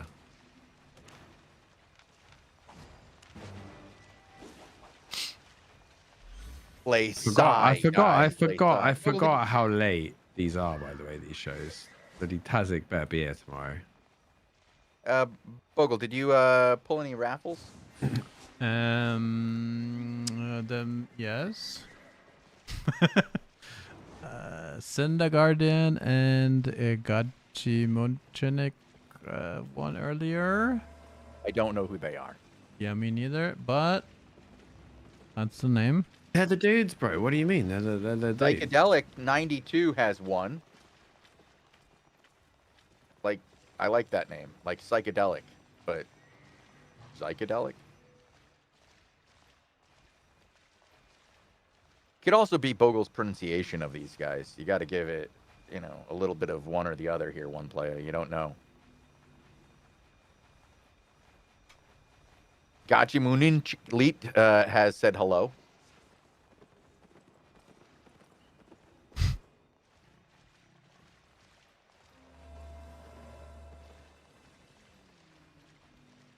Jacob I believe, Ryan like, here. I was doing my cheesy shit and those guys dared to have cleanse. That's kind of outrageous, chosen, isn't it?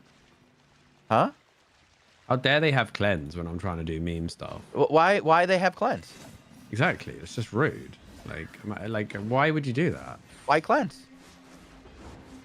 Exactly. Always signed up. For 1 minute and 36 seconds, we've been signed up, Bogle. Emotionally, I'm not signed up, but literally in game, we are signed up, Bogle. Where does it say the time? You have to pop out the thing. Ew. All right. I saw it. I didn't have the heart to tell him, Lupac. Thank you. I haven't. You don't really pop out that thing much unless you need it.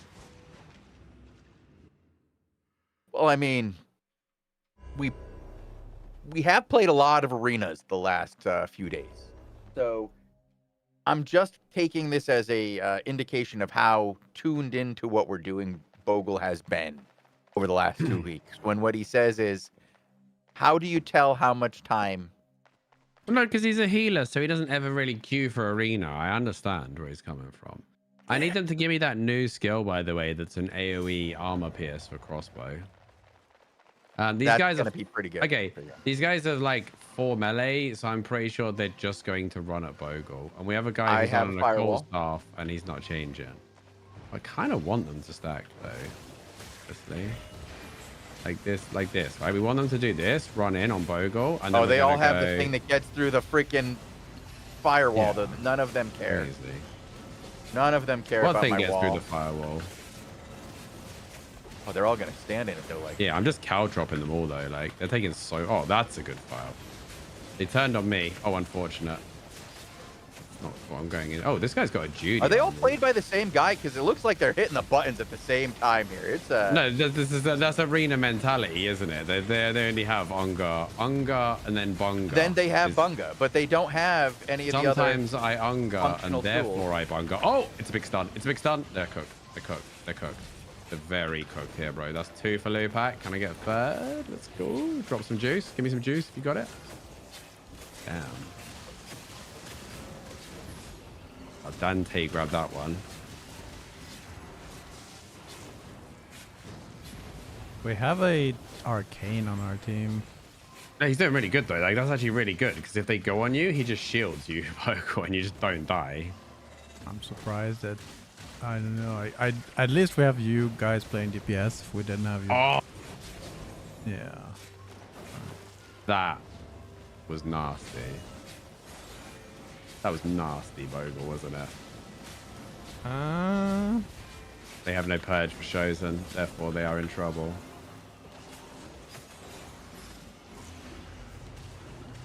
Oh, what a block. What a block. Why is he popping his Hellion before he's in and before he's low HP? Crazy kid. What a crazy kid. Like, he just stood in that fire the entire time. My fire got maximum. That is a traditional Hellion jacket user. I got. I need some energy. Give me a. I need energy. Let me cook. Any D shows? I already dropped it for you. Oh no! Here's I didn't get it. Here we go. Hey, give me the healer. Wait for the healer's thing to end. Oh, you might just die anyway. Okay, look at the healer. Oh, he's almost dead. Keg, acid, beam. Bye. So the acid sticks to them, by the way, even once they move out of it. It's like applied, and then their resistance reduced.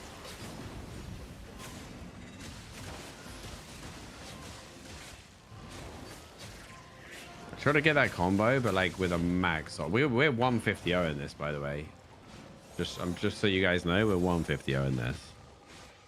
There's a guy who's hanging out down at the tent. That's not gonna. If you don't know what you're doing in Albion, bro, just open the journal and pick something easy from that, and just do that, and that will lead you to some content. Right? The journal can be your guide, and you'll just find something to do, and you'll get some cool rewards along the way. Right.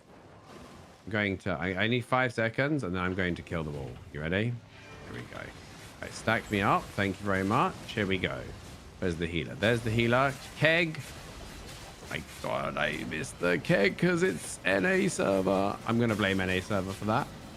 That was very embarrassing. Guy doesn't know how his thing works, which is good.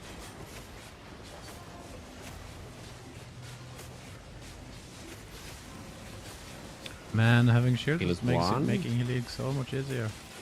Isn't it? Like, having that guy just keep you alive. Oh, God. It's not making my life any easier, though, right? Oh. Bless you. Thank you, brother. And it's laser time. Laser time. Everybody gets the laser time. Wow, we didn't actually 150-0. Why one guy died, but it was very, very close. It was wildly close, in fact. Yo, Axe Boy, come back. Cheeky wall there. Give us a juicer if you got one. No, you missed it. 3 seconds.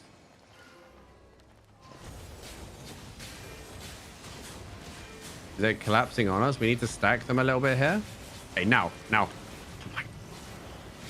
Actually, so mad. Oh, I was over there trying to get your stack, and I got whacked. Fortunate. Actually getting ruined by the shield, aren't they? It's funny to see. Usually arcane support in arena is absolute trash. As long as you've got enough DPS, it can definitely work. Yeah, but No combo available here, but right. Give it a go, shall we? I mean, usually it just means you don't have enough DPS. That's Oh, they melted there. He didn't even auto attack that arcane, but he did so much shielding. And he had a duty armor as well, right? And a night Then at boot, the so end, he had like I still did the most damage with firewall. Very nice. Evil Hey, firewall. the broadsword guy got 7 kills. I mean, all right. Oh, he was finishing them off. He was doing great. Like I would get people down, and then he would just be like, whack. It's pretty impressive though to finish them off with a broadsword. I'm not gonna lie. He didn't do bad. I had no problems with his definitely positioning. did not Like do I thought bad. he was gonna die, and then he came back, and he was like, nope, I'm fine. So well played by those guys. Well played. Both guys on our team were very good at the end. Good to get a little W there as well. Right, should we tell everyone what we got coming up tomorrow then? Because there's a lot coming tomorrow. Yeah, we've got a lot going on tomorrow at 15 UTC. We will be on the Albion Europe test server, testing out the new update. There's no Asia War report because we have to be there early in order to set up for faction warfare. We can't just show up at the hour and expect it to go. We're going to have the whole team there. Well, as many of us as that can show up at that time. So it's going to be a lot of fun. I'm really looking forward to it. Should be a very packed house, a very loud room, and should be very fun for a couple of hours as we compete alongside probably, I'm guessing, Limhurst. It's where we usually fight from. I think they only have 2 factions, Bridgewatch. Oh, if they only have well then Bridgewatch best. Well, I don't know if the other factions count, but these two will have. They will have the cheat stones. Infinite loot, yeah. Yeah. Well, we'll be there early. We'll be setting up. Do we know if it's lethal or non-lethal? Probably non-lethal. Just because of the location, like what they're trying to test. Most of this is non-lethal content, right? Like they're going to try to see what it's like under IP Crush where everybody is using good gear. Okay. Like it doesn't make sense to try to test the lethal stuff with everybody using 8.3. Nobody does that.